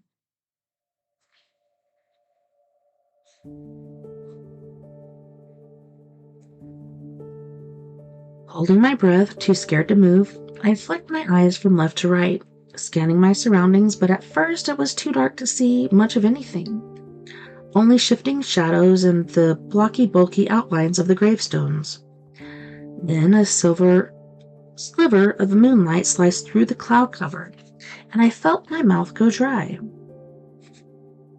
Someone was watching me, maybe 100 yards away, some dude in a dark jumpsuit and a beanie. At this distance, I couldn't make out his features. They were just a shadowy blur, but it looked like he was holding something big like a huge still. Leaves rustled nearby. Then I heard the dry sound of a twig snapping. I whirled but didn't see anyone, not even a stray cat. Jeez. Sucking in a breath, I rubbed a hand over my racing heart and turned back to the creepy guy in the jumpsuit, but he was gone. A chill of fear skittered down the middle of my back. Had I imagined him? Was I now hallucinating freaky-looking dudes in jumpsuits? The angel's stony eyes stared down at me. "You're losing it, muchacho," he seemed to say. And he was probably right. Somewhere far away, an owl hooted. Closer, leaves stirred in a cold gust of wind. I shivered, wrapped my arms around myself, and then nearly jumped out of my skin when I felt a hand clamp down on my shoulder. Shrieking, I whipped around. Violet Ray screamed and leapt back. "Wait, Violet Ray is here? You almost gave me a heart attack," she said, panting. Her wavy blonde bangs hung in her eyes, and she had one hand pressed over the breast pocket of the long brown trench coat she wore. "I almost gave you a heart attack?" My voice was high and shrill. "Está loca!" "Why'd you freak out so bad, huh? I only touched your arm." "Because I thought you were a grave-robbing serial killer." I rubbed the spot of pain on my shoulder. "Man, you got one heck of a grip. That's what 7 years of nonstop cheerleading and gymnastics will do for you." Violet smiled, making my stomach flutter even through the fear and shock. "I could probably snap your back like a twig," she confessed. When I didn't say anything, she shrugged, looking embarrassed. "That's kidding, kinda." Then she stepped up to the statue of the angel. "So this is where the map led you, huh?" She ran a hand along one of the marble wings. Her shiny pink nails glinted in the moonlight. Creepy. I looked around wildly. "Where the heck did you come from, anyway?" "I followed you," she said, like it was the most natural thing in the world. "What are you doing here, Charlie?" "You do?" "Of course I do. You're trying to find out what happened to your parents. That's why you didn't want to tell me what you were going to do with the map." My mouth opened and closed. Dang, this girl was sharp. "Don't be embarrassed," she said. "It's perfectly natural. In fact, I probably wouldn't have told me either. And full disclosure, I knew that locket I had opened for you was your mother's. I'd seen it before. She wore it to a PTA meeting once, and my mom tried to convince her to sell it at our shop." She took a step toward me, her eyes soft. "I want to help, Charlie. I want to help you find them." I don't know," I started to say, but she cut me off. "Charlie, this is what I do. Investigative journalism. I hate to sound like Liam Neeson or whatever, but I have a very particular set of skills." She paused. "You've seen Taken, right?" "Yeah, I've seen it, but I just don't think it's a good idea." I was staring down at my feet now, shaking my head, but I could feel her eyes on me. "I'm usually pretty good at following clues and stuff anyway. I mean, it's pretty rare when something catches me by surprise." "Know a lot about sleuthing, huh? Keeping your wits about you? Noticing every little detail?" "I know enough." "Know a lot about spiders, too?" "In fact, I do know a lot about spiders. I know a lot about all kinds of animals and insects." "Know anything about tarantulas?" "Is that a challenge?" "Kingdom Animalia. Phylum Arthropoda. Class Arachnida. Order Arania. Burrowers by nature. Roughly 800 different species worldwide. They spin silk, but unlike most spiders, they don't use webs to catch their prey. They have 8 eyes, but can't see very well. Take that. I always knew all my dad's animal talk would come in handy one day." Violet smirked. "Bad eyesight, huh? Well, that's ironic because I bet the one on your arm is getting a pretty good look at you." "Huh, nice try, but I see what you're doing. You're trying to get me to freak out and look down so you can prove that I'm not aware of my surroundings and therefore need your help. Unfortunately for you, I'm not that gullible." "Charlie, I'm serious." Her expression became earnest, urgent. is literally crawling up your arm right now. You're funny. I like that, but for your information, I also happen to have a pretty keen sense of danger, so I think I'd know if a tarantula was crawling up my... Just then, something tugged on my sleeve. I glanced down. My body went numb. A huge black tarantula was crawling up the side of my arm. "Ay, mi madre!" Someone shrieked. Must have been me, I guess, and then I was tearing off my jacket, swatting it against my arms, my legs, my back, spinning in wild circles and stomping on anything that moved or even came close to resembling an ape-like arachnid.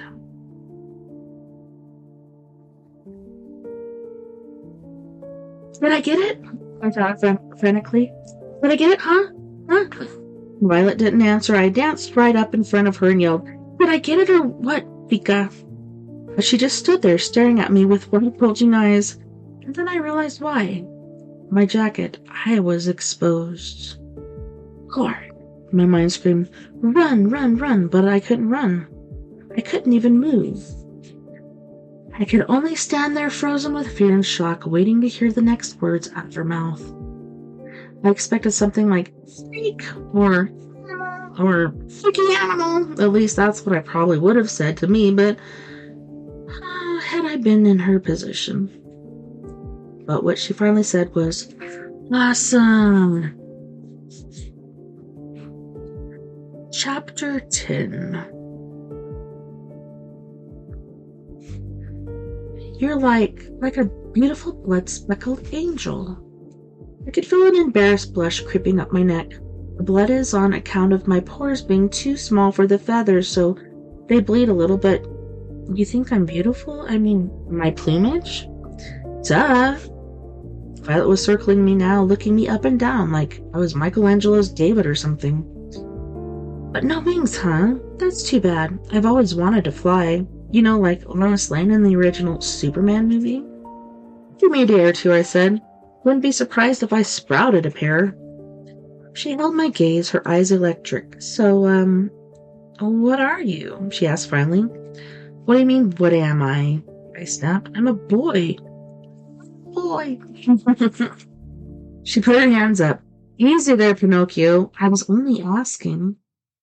Kind of a rude question, don't you think? Listen, I know as the head of the student newspaper, I'm probably the last person on earth you wanted finding out about this, but it's not like I'm going to write a story on you or anything. She paused like she was considering something. So I have to say the headline would be one heck of a grabber. "Probably Hernandez, the half-avian man-child that stalks our halls." I mean, come on, tell me that's not a must-read kind of thing. "Don't stalk the halls," I grumbled, "and I'm not half-avian." "Nephilim? What? Shape-shifting mutant?" I raised a brow. "Like Mystique from X-Men? Is that a yes?" "No, it's a definite no. I'm just a normal guy, okay?"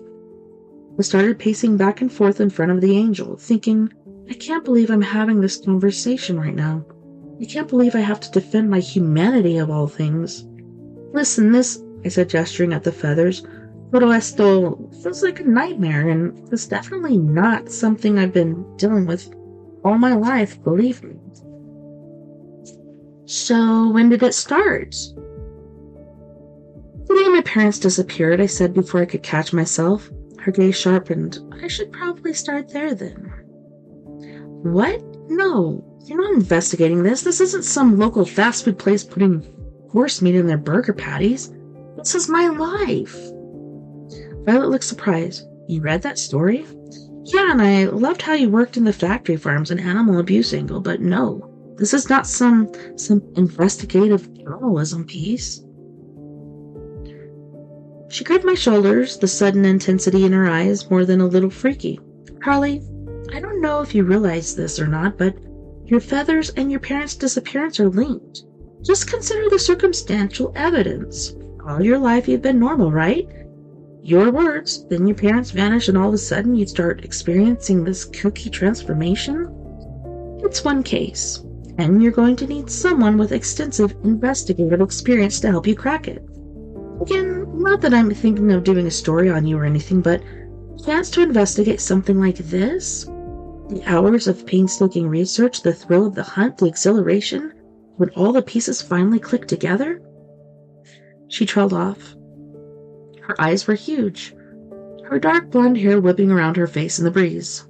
Charlie, this is what I live for. And how many times in my life do you think I'm going to get a chance to be part of something like this?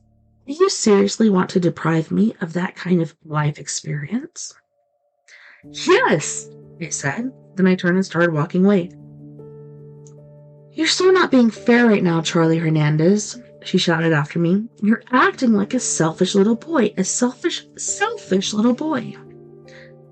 I rolled on her. Me? I'm the one who's selfish? Look at my arms. Look at where I am, in a cemetery, at almost 8 o'clock at night, trying to figure out what's happening to me, what happened to my parents, who, by the way, have been missing for more than 2 months. I was trying to catch my breath, trying to keep the tears from smarting in my eyes. You really want to go there? Violet's expression softened. Her voice was low as she said, What if I can help? What if you can't? Fine, let's say I can't. What do you have to lose? I ran the back of my hand across my eyes. Besides my dignity? Violet sighed. Look, I just want to help, and I don't want to be or have to resort to cheap threats or blackmail, but if you don't agree to let me, I'm going to have no choice but rat you out in the school newspaper. I believe that's the exact definition of blackmail, I said, putting my jacket back on. And a cheap threat. You're burning moonlight. We should see what's under that statue before it gets any later. Under that statue? Please tell me that was a joke. You have a better idea? I felt my eyes bug. Was she kidding? Better than grave robbing, yeah. Oh, don't be so dramatic, Charlie. Plus, we wouldn't technically be robbing anything since I fully intend to return whatever it is we find once we're done with it. Oh well, when you put it like that, just be sure to explain that to the police when they arrest us. Just then, lightning flashed overhead, momentarily turning the night into day and revealing row after row of whitewashed stones. It flickered again, and out of nowhere, a figure appeared in front of us. A man, tall and skinny, with a hard, bony face and eyes sunk so deep in his skull, they might as well have been empty sockets. Getting arrested should be the least of your worries, he said. Oh my. Chapter 11.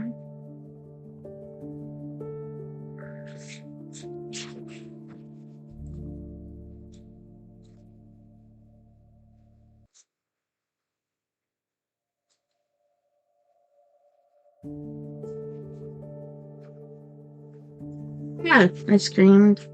Yeah, why don't you breathe? He whipped out a can of mace while I struck my fiercest-looking karate pose. When I was little, my mom had signed me up for Brazilian jiu-jitsu classes, and even though I'd only made it to a gray belt, which is a rank 2 belt for juniors, I'd learned that looking like you knew what you were doing was enough to deter most attackers. And I guess it worked too, because the guy didn't take another step. Instead, he stabbed his shovel into a hump of dirt and leaned heavily on it, like it was a cane. The cemetery's closed, muchachos, he said with a thick Spanish accent. Cerrado, you're both trespassing. His voice was seriously creepy. It sounded all raspy and distorted, as if coming through a pair of ancient, thrown-out speakers. Sir, if you just give me a minute to look around, I began. Kid, you deaf? I said we're closed. His fingers tightened threateningly around the shovel's rusty handle. Now move along, or I'll bury the both of you side by side. I frowned. The heck did he just say? We're very sorry, sir. Violet suddenly piped up.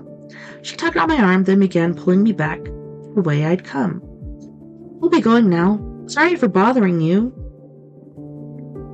As we threaded our way through the maze of tombstones, I whispered, Wow, you sure talk big for someone so ready to tuck tail and run. She threw a fast look over her shoulder. Who said anything about running? I turned, trying to follow her gaze. Yes, sis? What are you looking at? I'm timing it. Timing what? This! And she shoved me to the ground behind a row of tall headstones. What did you do that for? I rasped as she ducked in next to me. Because this guy knows something, she said. Did you see his pinky ring? No, I was too busy praying he wouldn't murder us. It was the same symbol from the map, the horns and the feathers. I blinked in surprise. Really? Yep, which means we're going to have to follow him. But you told him we were leaving. Violet gripped my shoulders and squeezed. Get a hold of yourself, Charlie, and remember, I'm the professional here. Just follow my lead. Yeah, you're the professional, all right. Professional crazy person. She peeked over the top of the tombstone. Look, she whispered, tugging excitedly on the sleeve of my jacket. The gravekeeper had turned to face the statue of the angel. Now he crouched down and put his hand to the handprint in its concrete base.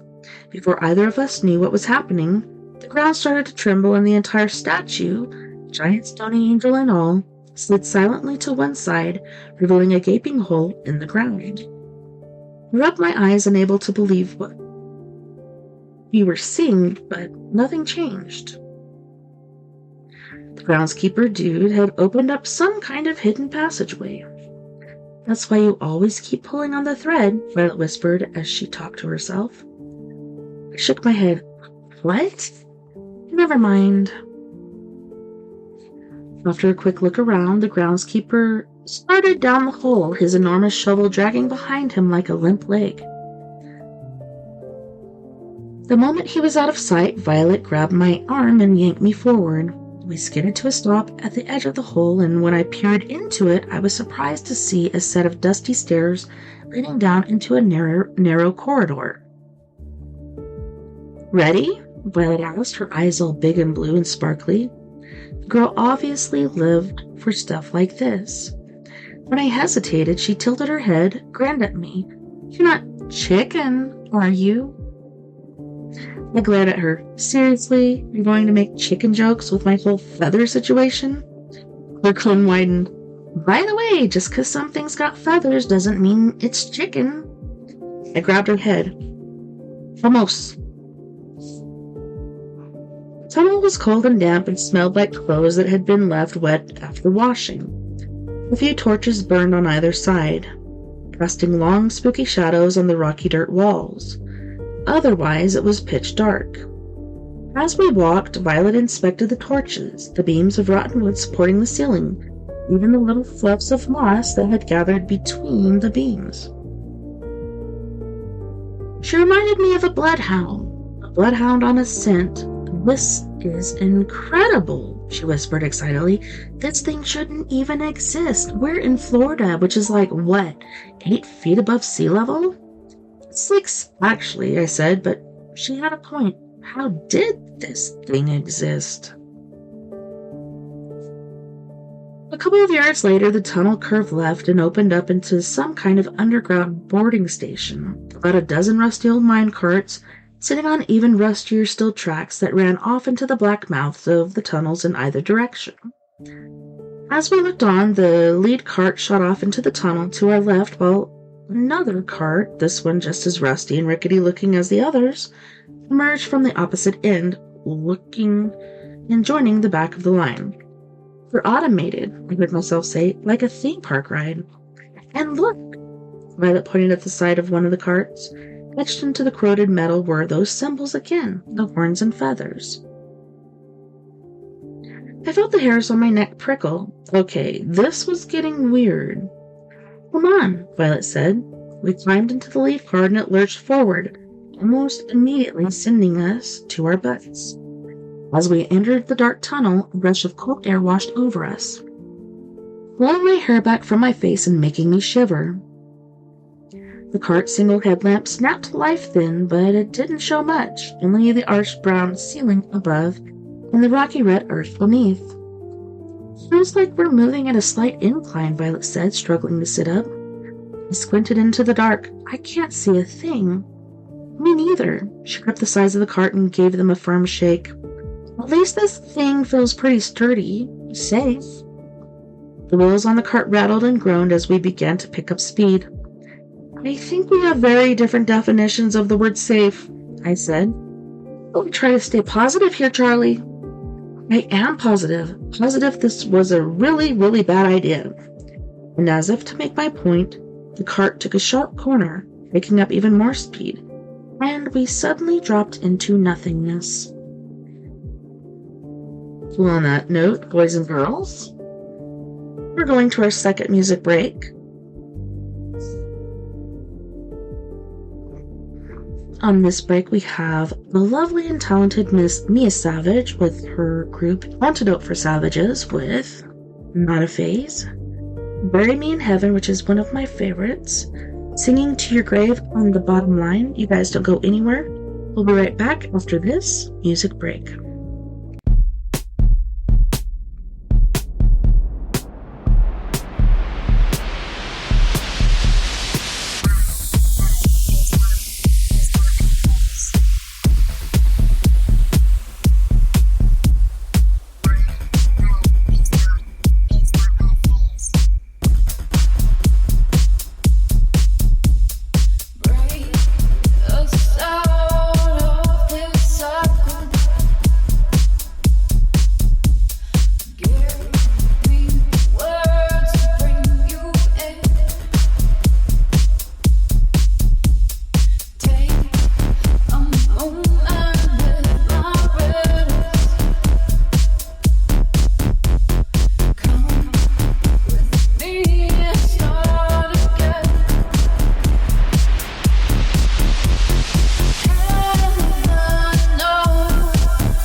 no savings upon it. Just a choice right now between fear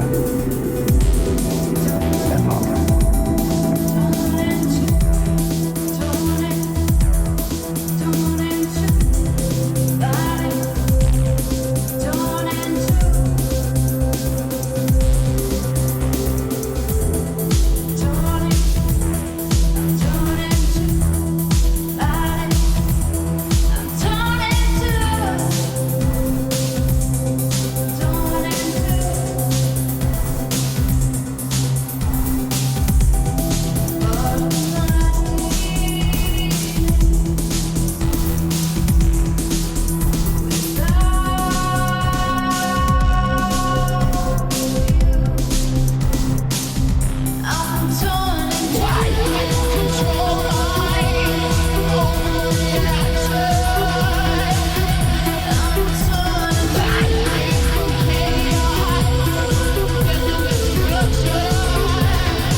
Right now, between fear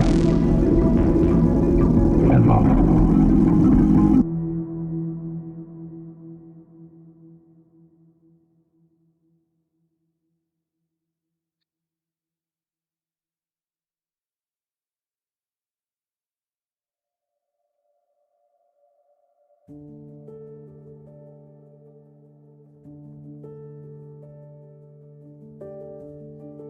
Welcome back, and thanks so much for hanging out with me tonight on We Are Paradox Media's Late Night in the Rockies. So tonight it's been story time with me, TessaTNT, and we have been reading a book. I just gotta check the sound really quick because that was a weird freeze there on the screen. Right, everything's good. Everything's kosher. Right. So we have been reading Ryan Calejo's book, Charlie Hernandez and the League of Shadows. But before we get to that, let's read the quote for the hour.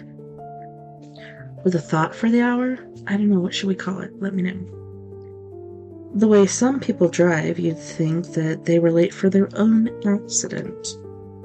It's true, it's like, you're in a hurry to get to that accident. I've actually said that a couple times myself because I'm just like, this is no time to be driving on the roads like this, but you can't fix certain things. Well, on that note, we're on chapter 12.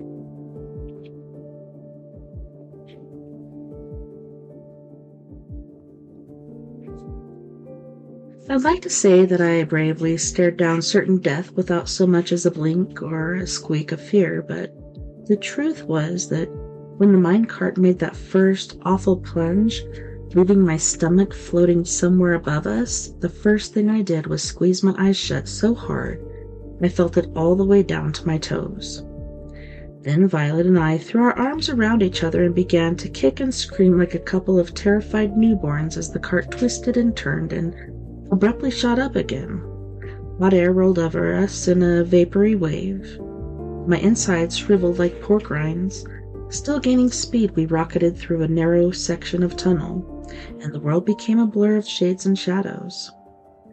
I was pretty sure Violet was trying to tell me something, but I could barely make out her voice over the rattling thunder of the cart on the tracks. "We have to do something," I yelled as I hunkered down as best I could. Violet glared at me. Yes, the lever, she shouted, pointing back over her head. Pull it already. I turned, saw a skinny metal bar poking out over the rear of the cart. On it! I struggled to my knees, fighting the G-forces while the cart rattled and jumped. Hurry, Charlie!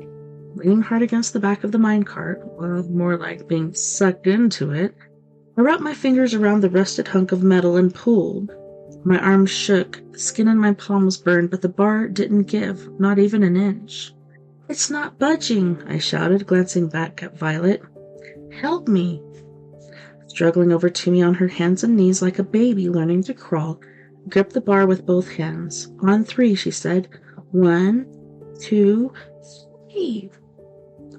We pulled, the shaft bent, gear shuddered and strained, and then snap. We were holding the rusty old bar in our hands. For a moment we looked at each other in disbelief. Then in perfect unison, ah!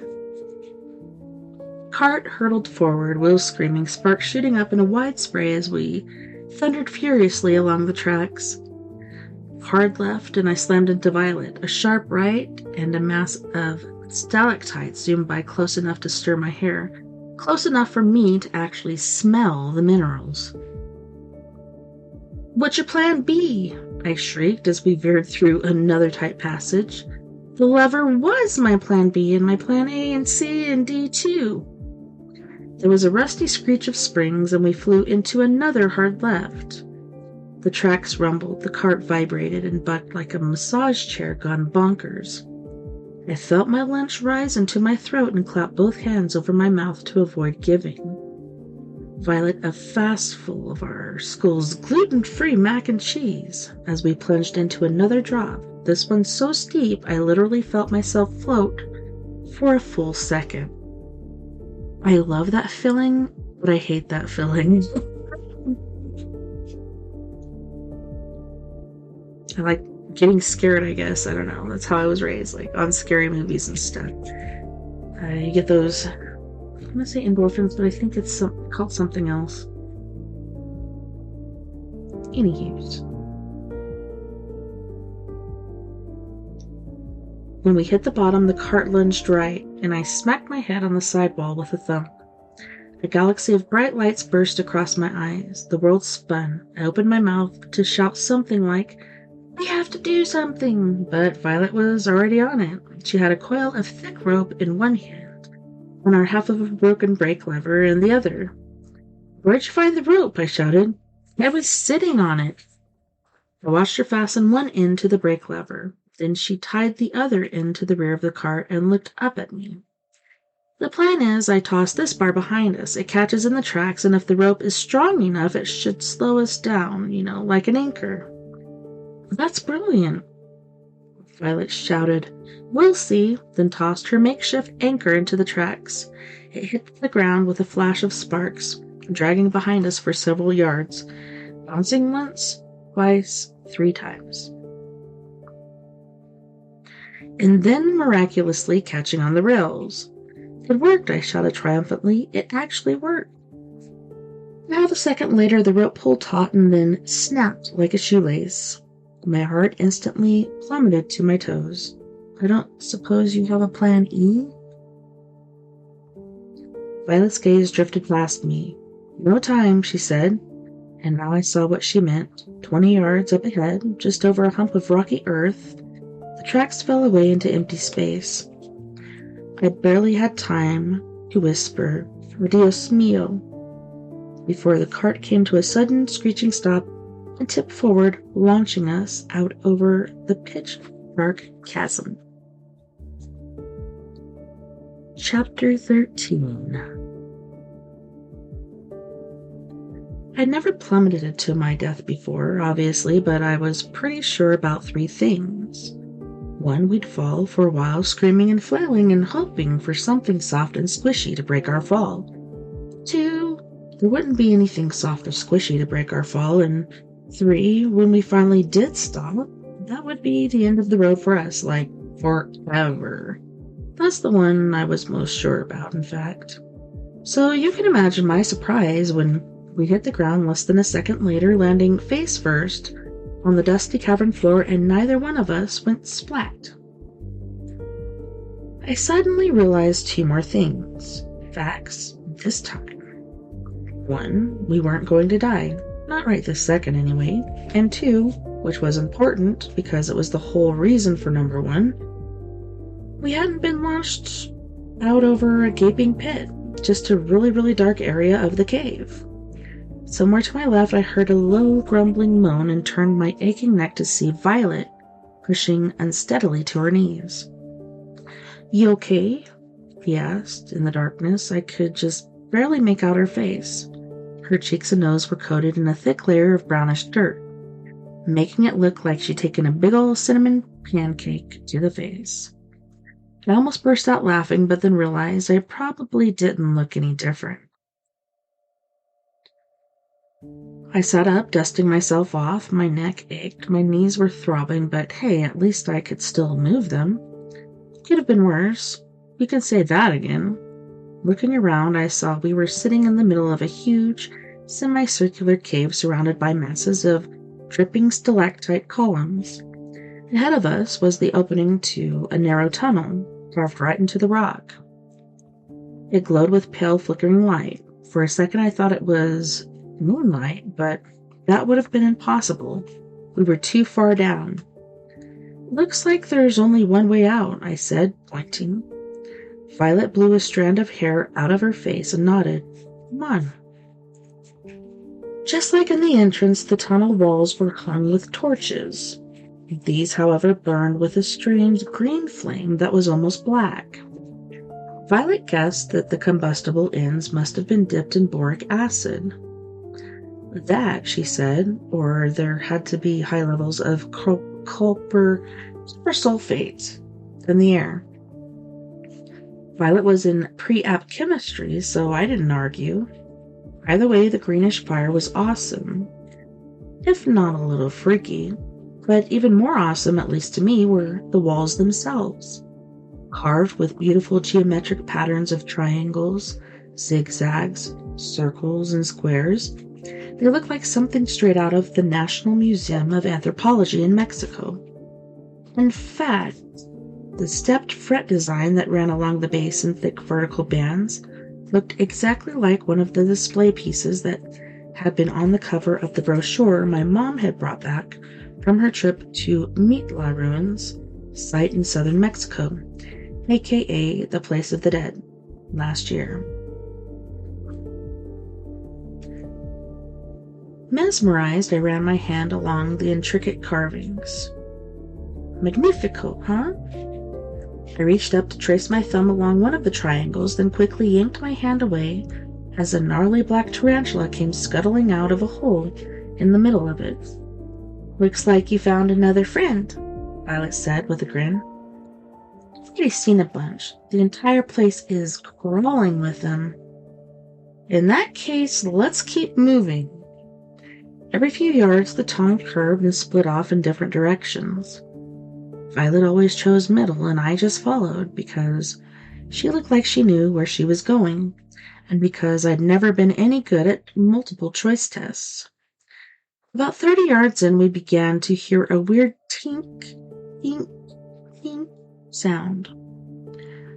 "Sounds like dripping," Violet said.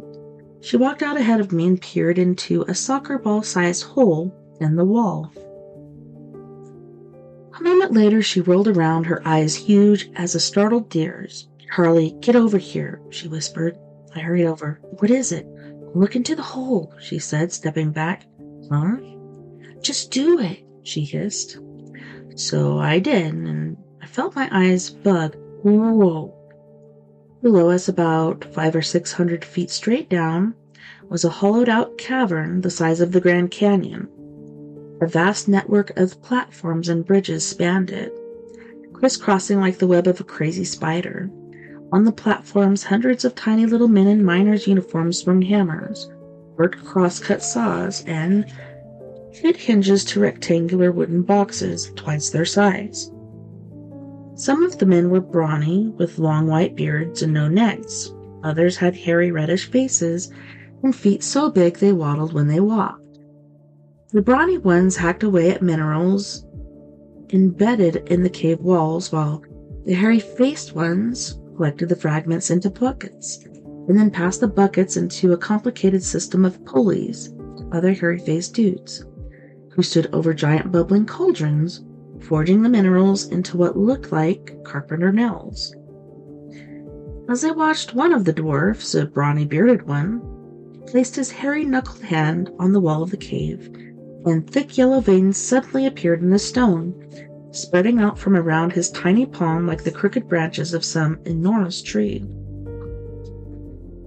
At first I didn't understand what I just witnessed, but then it clicked. The guy had somehow managed to turn plain old rock into gold ore just by touching it.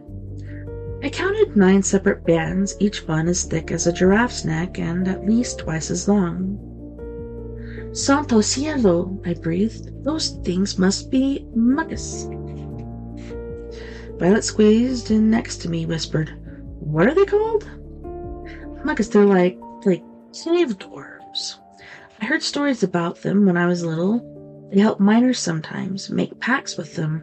They supposedly live in mines all over Central America. So they're like good guys? Not always. They also sometimes kill miners and cause cave-ins. I blinked and then I rubbed my eyes, hardly believing what I was seeing. But Violet was shaking her head. But what?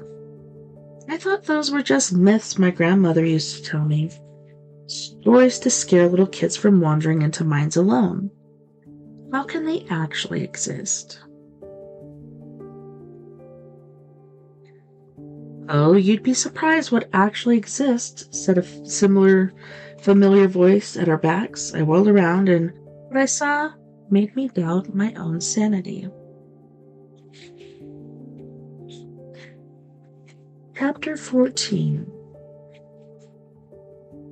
It was the groundskeeper, only he wasn't really a groundskeeper. In fact, he wasn't even human. In the dim green glow of the torchlight, he looked like nothing more than a shovel-wielding skeleton. His nose was gone. His eyes were 2 black holes. Through the sheer fabric of his jumpsuit, which he now wore unbuttoned, I could see his pointy shoulder blades, the hollow rib cage of his ribs, every bump and curve of his bony spine, and even though my brain refused to believe what I was seeing, I still knew exactly what he was, what it was, a calaca. Yet another creature my abuela had told me stories about. I vividly remembered the stories too, tales of walking, talking skeletons. Sometimes they were friendly, jovial spirits who would, on special occasions, sneak out of the underworld to celebrate with the living. Like on the Day of the Dead in Mexico. Other times they were grim reapers sent to fetch those whose time on earth was up. But those were just stories.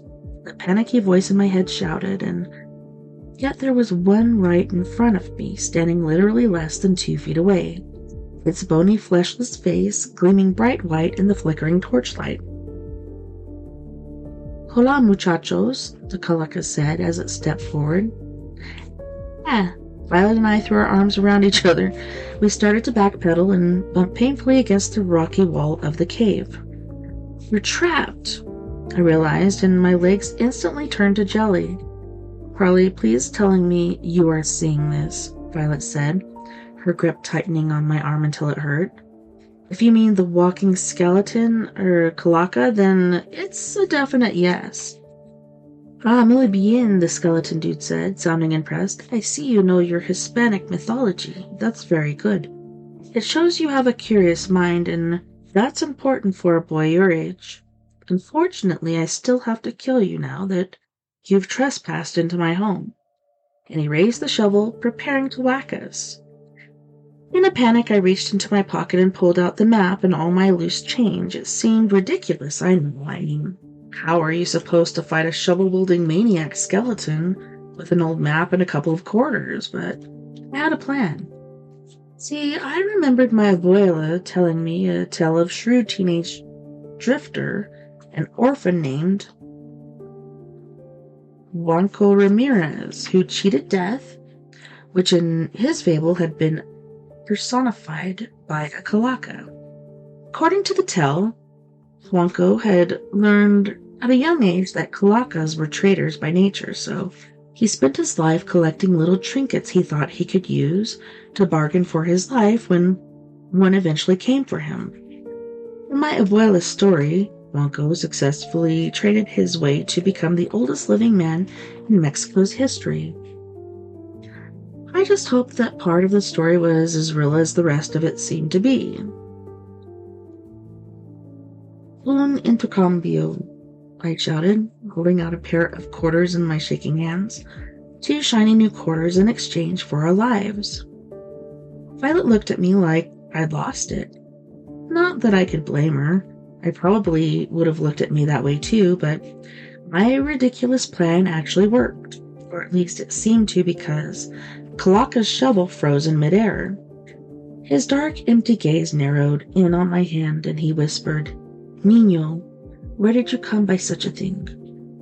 I realized he wasn't looking at the quarters, he was looking at my map. When his bony fingers stretched forward toward it, I pulled it back an inch, just out of his reach. It was in a locket that belonged to my mother, I said. The Calaca went dead silent, no pun intended, for several moments. Then a long, pale finger snapped out in the direction. "Listen here, muchacho.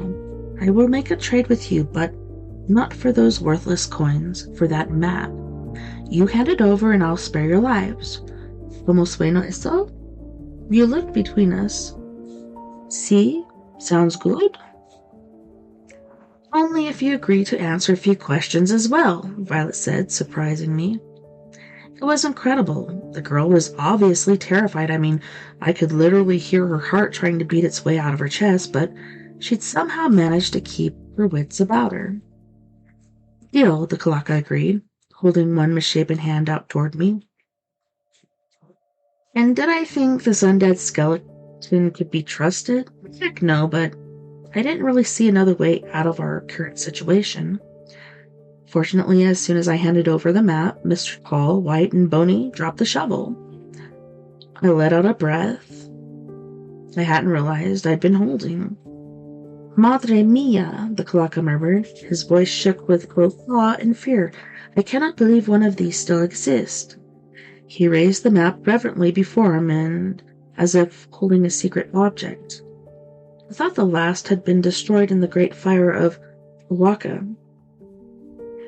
"Is that map, special or something?" I asked without thinking. "No!" The skeleton suddenly snapped. "It's forbidden." For a terrifying second, I thought that he was going to pick up the shovel again and go all whack-a-mole on our heads, but he didn't. Instead, he turned his attention back to the map and began to speak slowly, quietly, as if talking to himself. "Once 99 existed, each the hand-sketched work of the most ancient among us, the Calavera Katrina herself.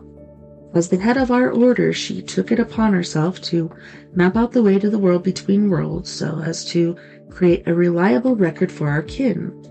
But soon these maps found their way outside our circle, and those who should not have been able to navigate the deep places of the earth now could. Estomapas have caused us a great deal of trouble, a great deal, which is why in the 600th year, the Sociedad ordered their immediate collection and destruction. I had no idea any had survived." Calaca trailed off for a moment, lost in memories. Then he seemed to blink out of it as he lifted his hollow eyes to mine. "Play, a bargain's a bargain," he said, his nimble fingers quickly slipping the map into his shirt pocket. "What are your questions?" "First thing," Violet said, "what the heck are you?" The skeleton's glossy white jaw curved up to grin at her, and as he stopped to pick up his shovel, "Ask your little boyfriend. He seems to know." "But I don't get it. You didn't look anything like this when we ran into you up in the cemetery." He looked at Violet like she was missing a couple of screws. "Claro que no? It's the torchlight. It reveals my true form, as do the headlights on cars for some reason, though this second one I cannot explain. But you're not real, I blurted out. You're just a Central American myth. I wasn't sure why I was yelling it. I guess I just figured if I said it loud enough, maybe the universe would wake up, realize that I was right, and fix it. In other words, send this crazy skeleton dude back to where he belonged, the pages of a Hispanic fairy tale. The Calejo laughed aloud like bone rattling happened. You humans are so silly. You stand in judgment of ancient beings that have existed long before any of you were ever born and will be around long, long after you, and everyone you know is dead and gone. He pointed behind us. You see those monkeys working down there?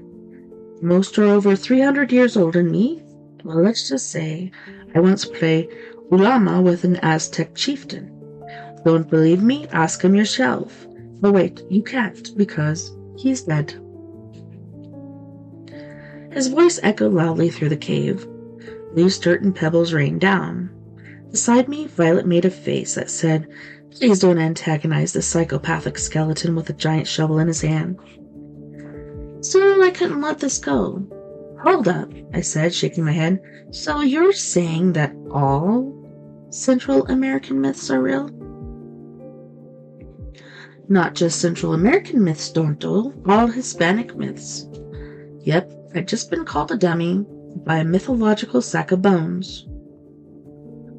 Guess there really was a first time for everything. What you're saying can't be true, I shot back. There's no way all those myths can be real. No way, really.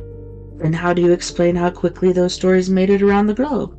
How do you explain them finding their way into more than 22 different countries, or the fact that they have, over the course of thousands of years, influenced every aspect of Hispanic culture, from the way people dress, so traditional dances, to what they name their favorite foods, even to the holidays they celebrate? Do you honestly believe some make-believe stories could have accomplished all that?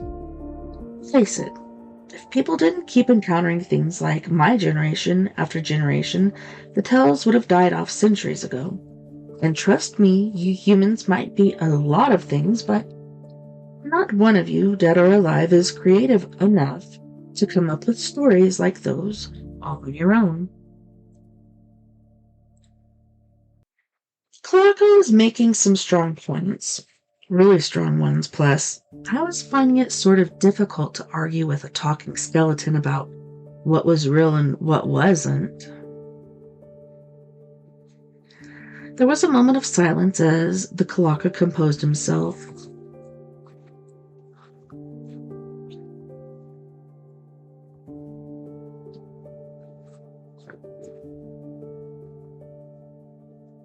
I had to grab some agua.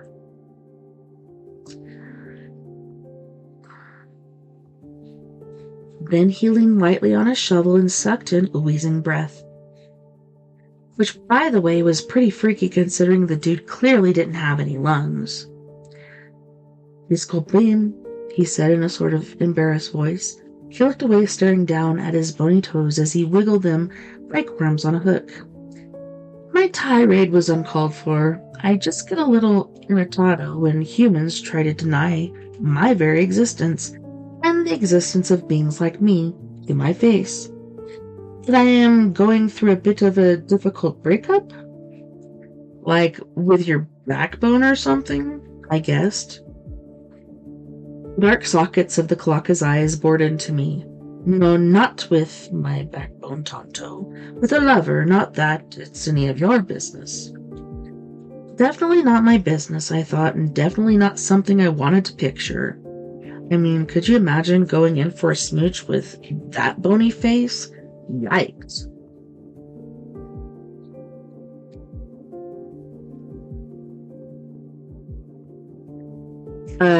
Excuse me, Mr. Calejo, Violet said, raising a hand like she was back in school.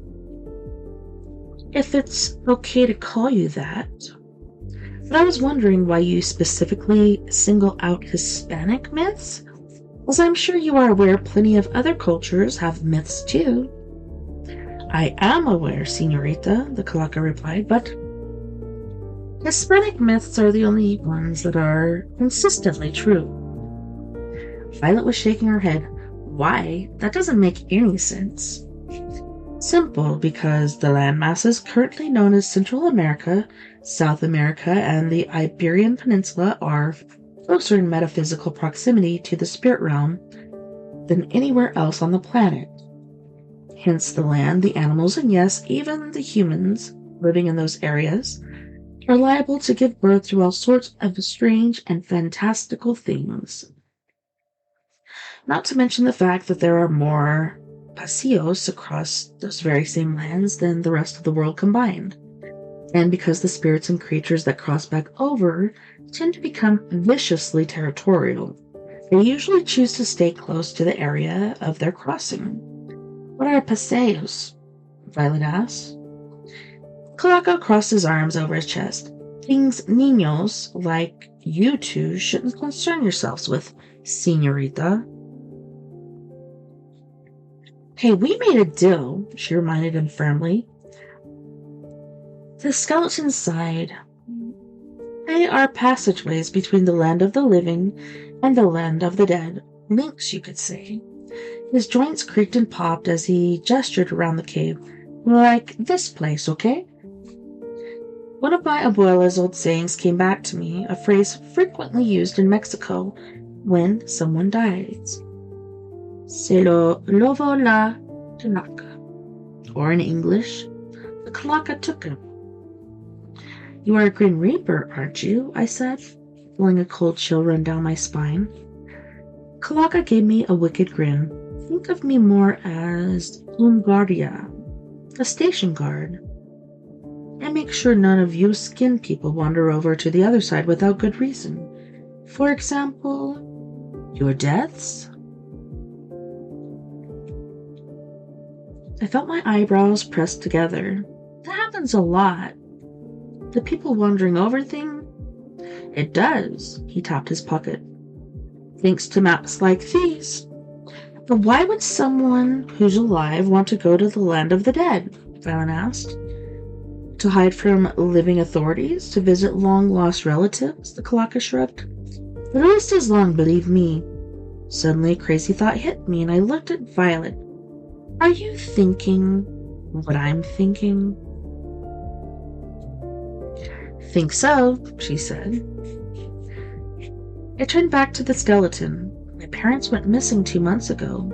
Do you think they might have come down here, maybe to hide from someone?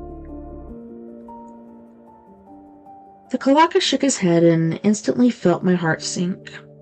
I've been guarding this particular pasillo for more than 900 years, and you two are the only humans to ever get this far. But the map I traded you was in my mother's locket. That means she probably knew about this place. Your mother might not have even been the one who put it in there. Did you consider that? Well, did you consider that his parents might have snuck past you? Violet said. The Calaca's expression darkened. No one sneaks past me, compadre.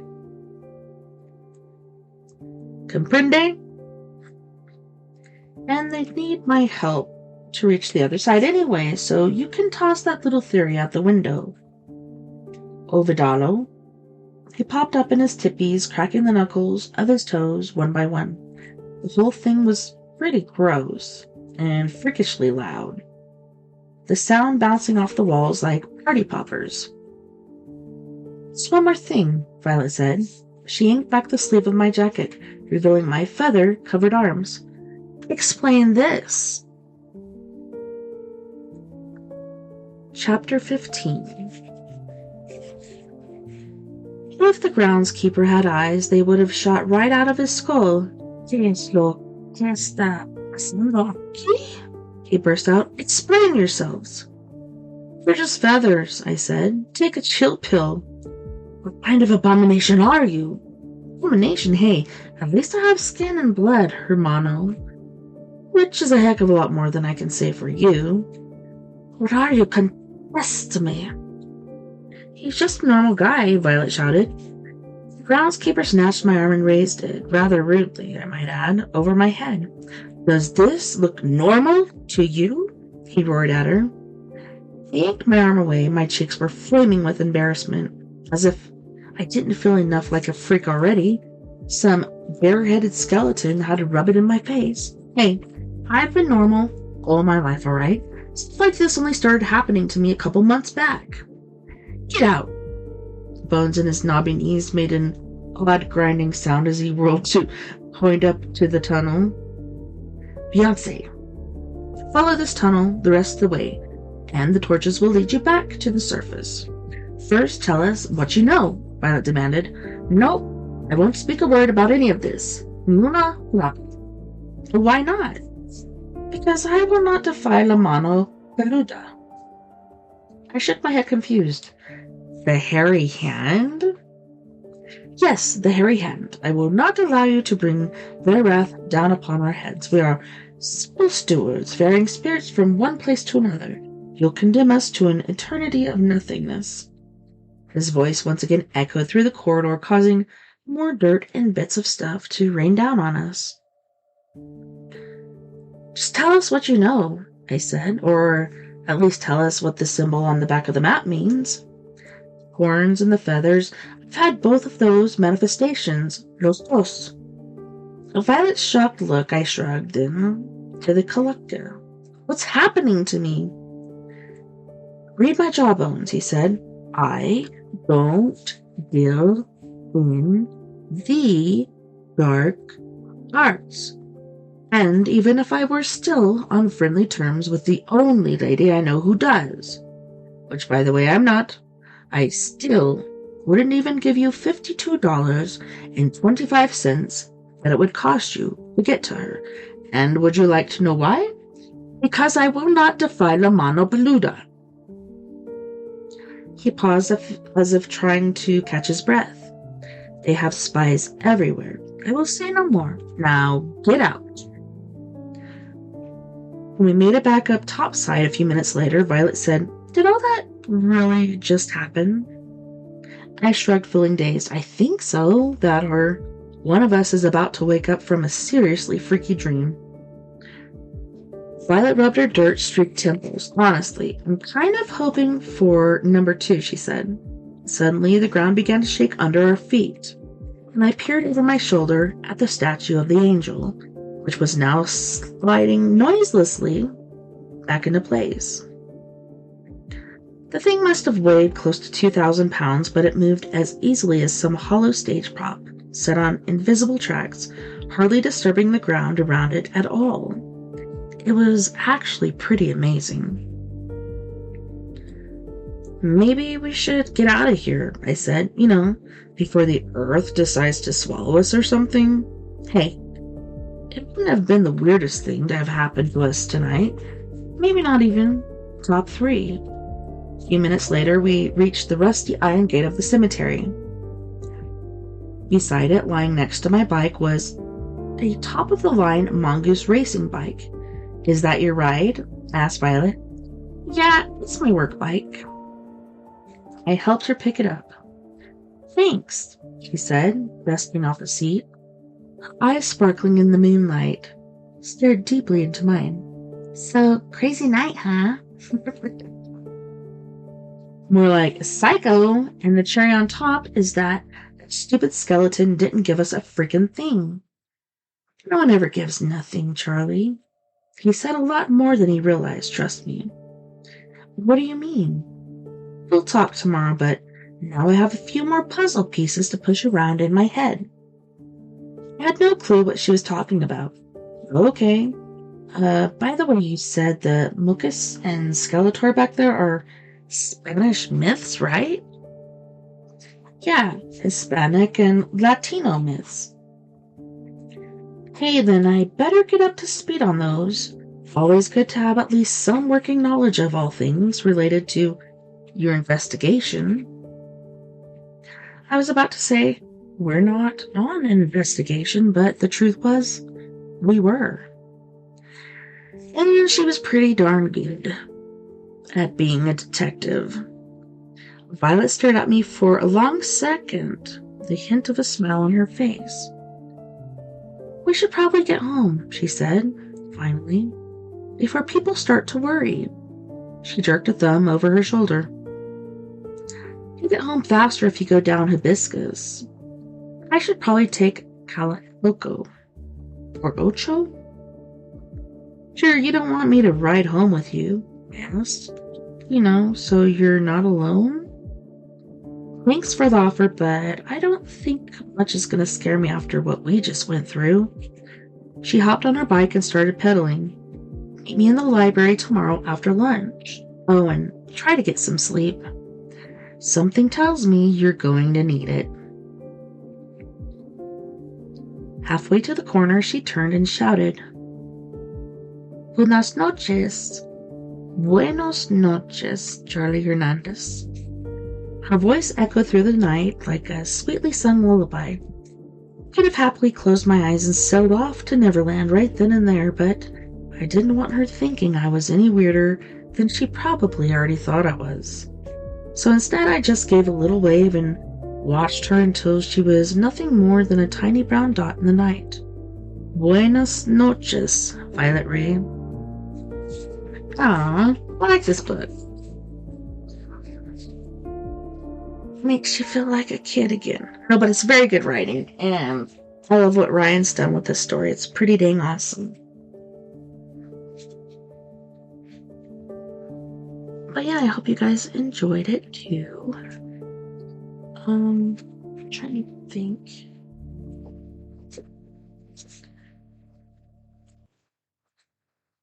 So here's a couple of oh snap.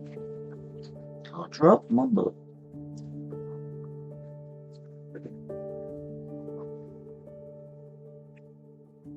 We'll do the first 3/4 page just to get you into chapter 16. I went through the next day in a total haze. My brain felt mushy like undercooked flan, and I literally couldn't concentrate on anything for more than 5 seconds at a time, if that. Thoughts buzzed in and out of my head randomly. Nothing seemed to stick. Nada. Which I guess was really no surprise considering that just 14 hours ago, my entire concept of reality had been obliterated in a short 2-minute conversation with the local cemetery groundskeeper. And the worst part? I couldn't get the freak's bony, fleshless face out of my head. Or his laugh. That haunting rattle that sounded like someone rocking out on a bass drum with a couple of dusty old shin bones. I was so out of it, in fact, that in second period, when Mrs. James, my science teacher, asked me what was the first step of the water cycle, I answered, Pi equals 3.14, which technically wasn't wrong, but also had nothing to do with the water cycle. But yeah, like I said, I love what Ryan's done with this book. He is such a good writer, and I'm looking forward to reading some more of it. But thank you so much for hanging out with me tonight. And thank you to all of our friends on We Are Paradox Media's Facebook, Breaker, Twitter, Twitch, YouTube, iHeartRadio, and wherever you may be listening Beyond the Omniverse tonight. I had a wonderful time, and I can't wait to do it again tomorrow night, as we are going to be looking into some trippy TikToks. I don't know if you guys know, 27th is coming up, and according to some individuals on the other side, there's going to be a volcanic eruption, which is in the Pacific Ocean, and it's going to cause over 10,000 earthquakes around the world. Makes me worry about the volcano there in Yellowstone. Don't forget, fam, we are all in this together. Together we can make the world a bit better, and together, my friends, we are Paradox Media, because without you, there really is no us. Until next time, nighty night, love and light. Have a wonderful rest of your evening, and I will see you same crazy time, same crazy place. Mwah.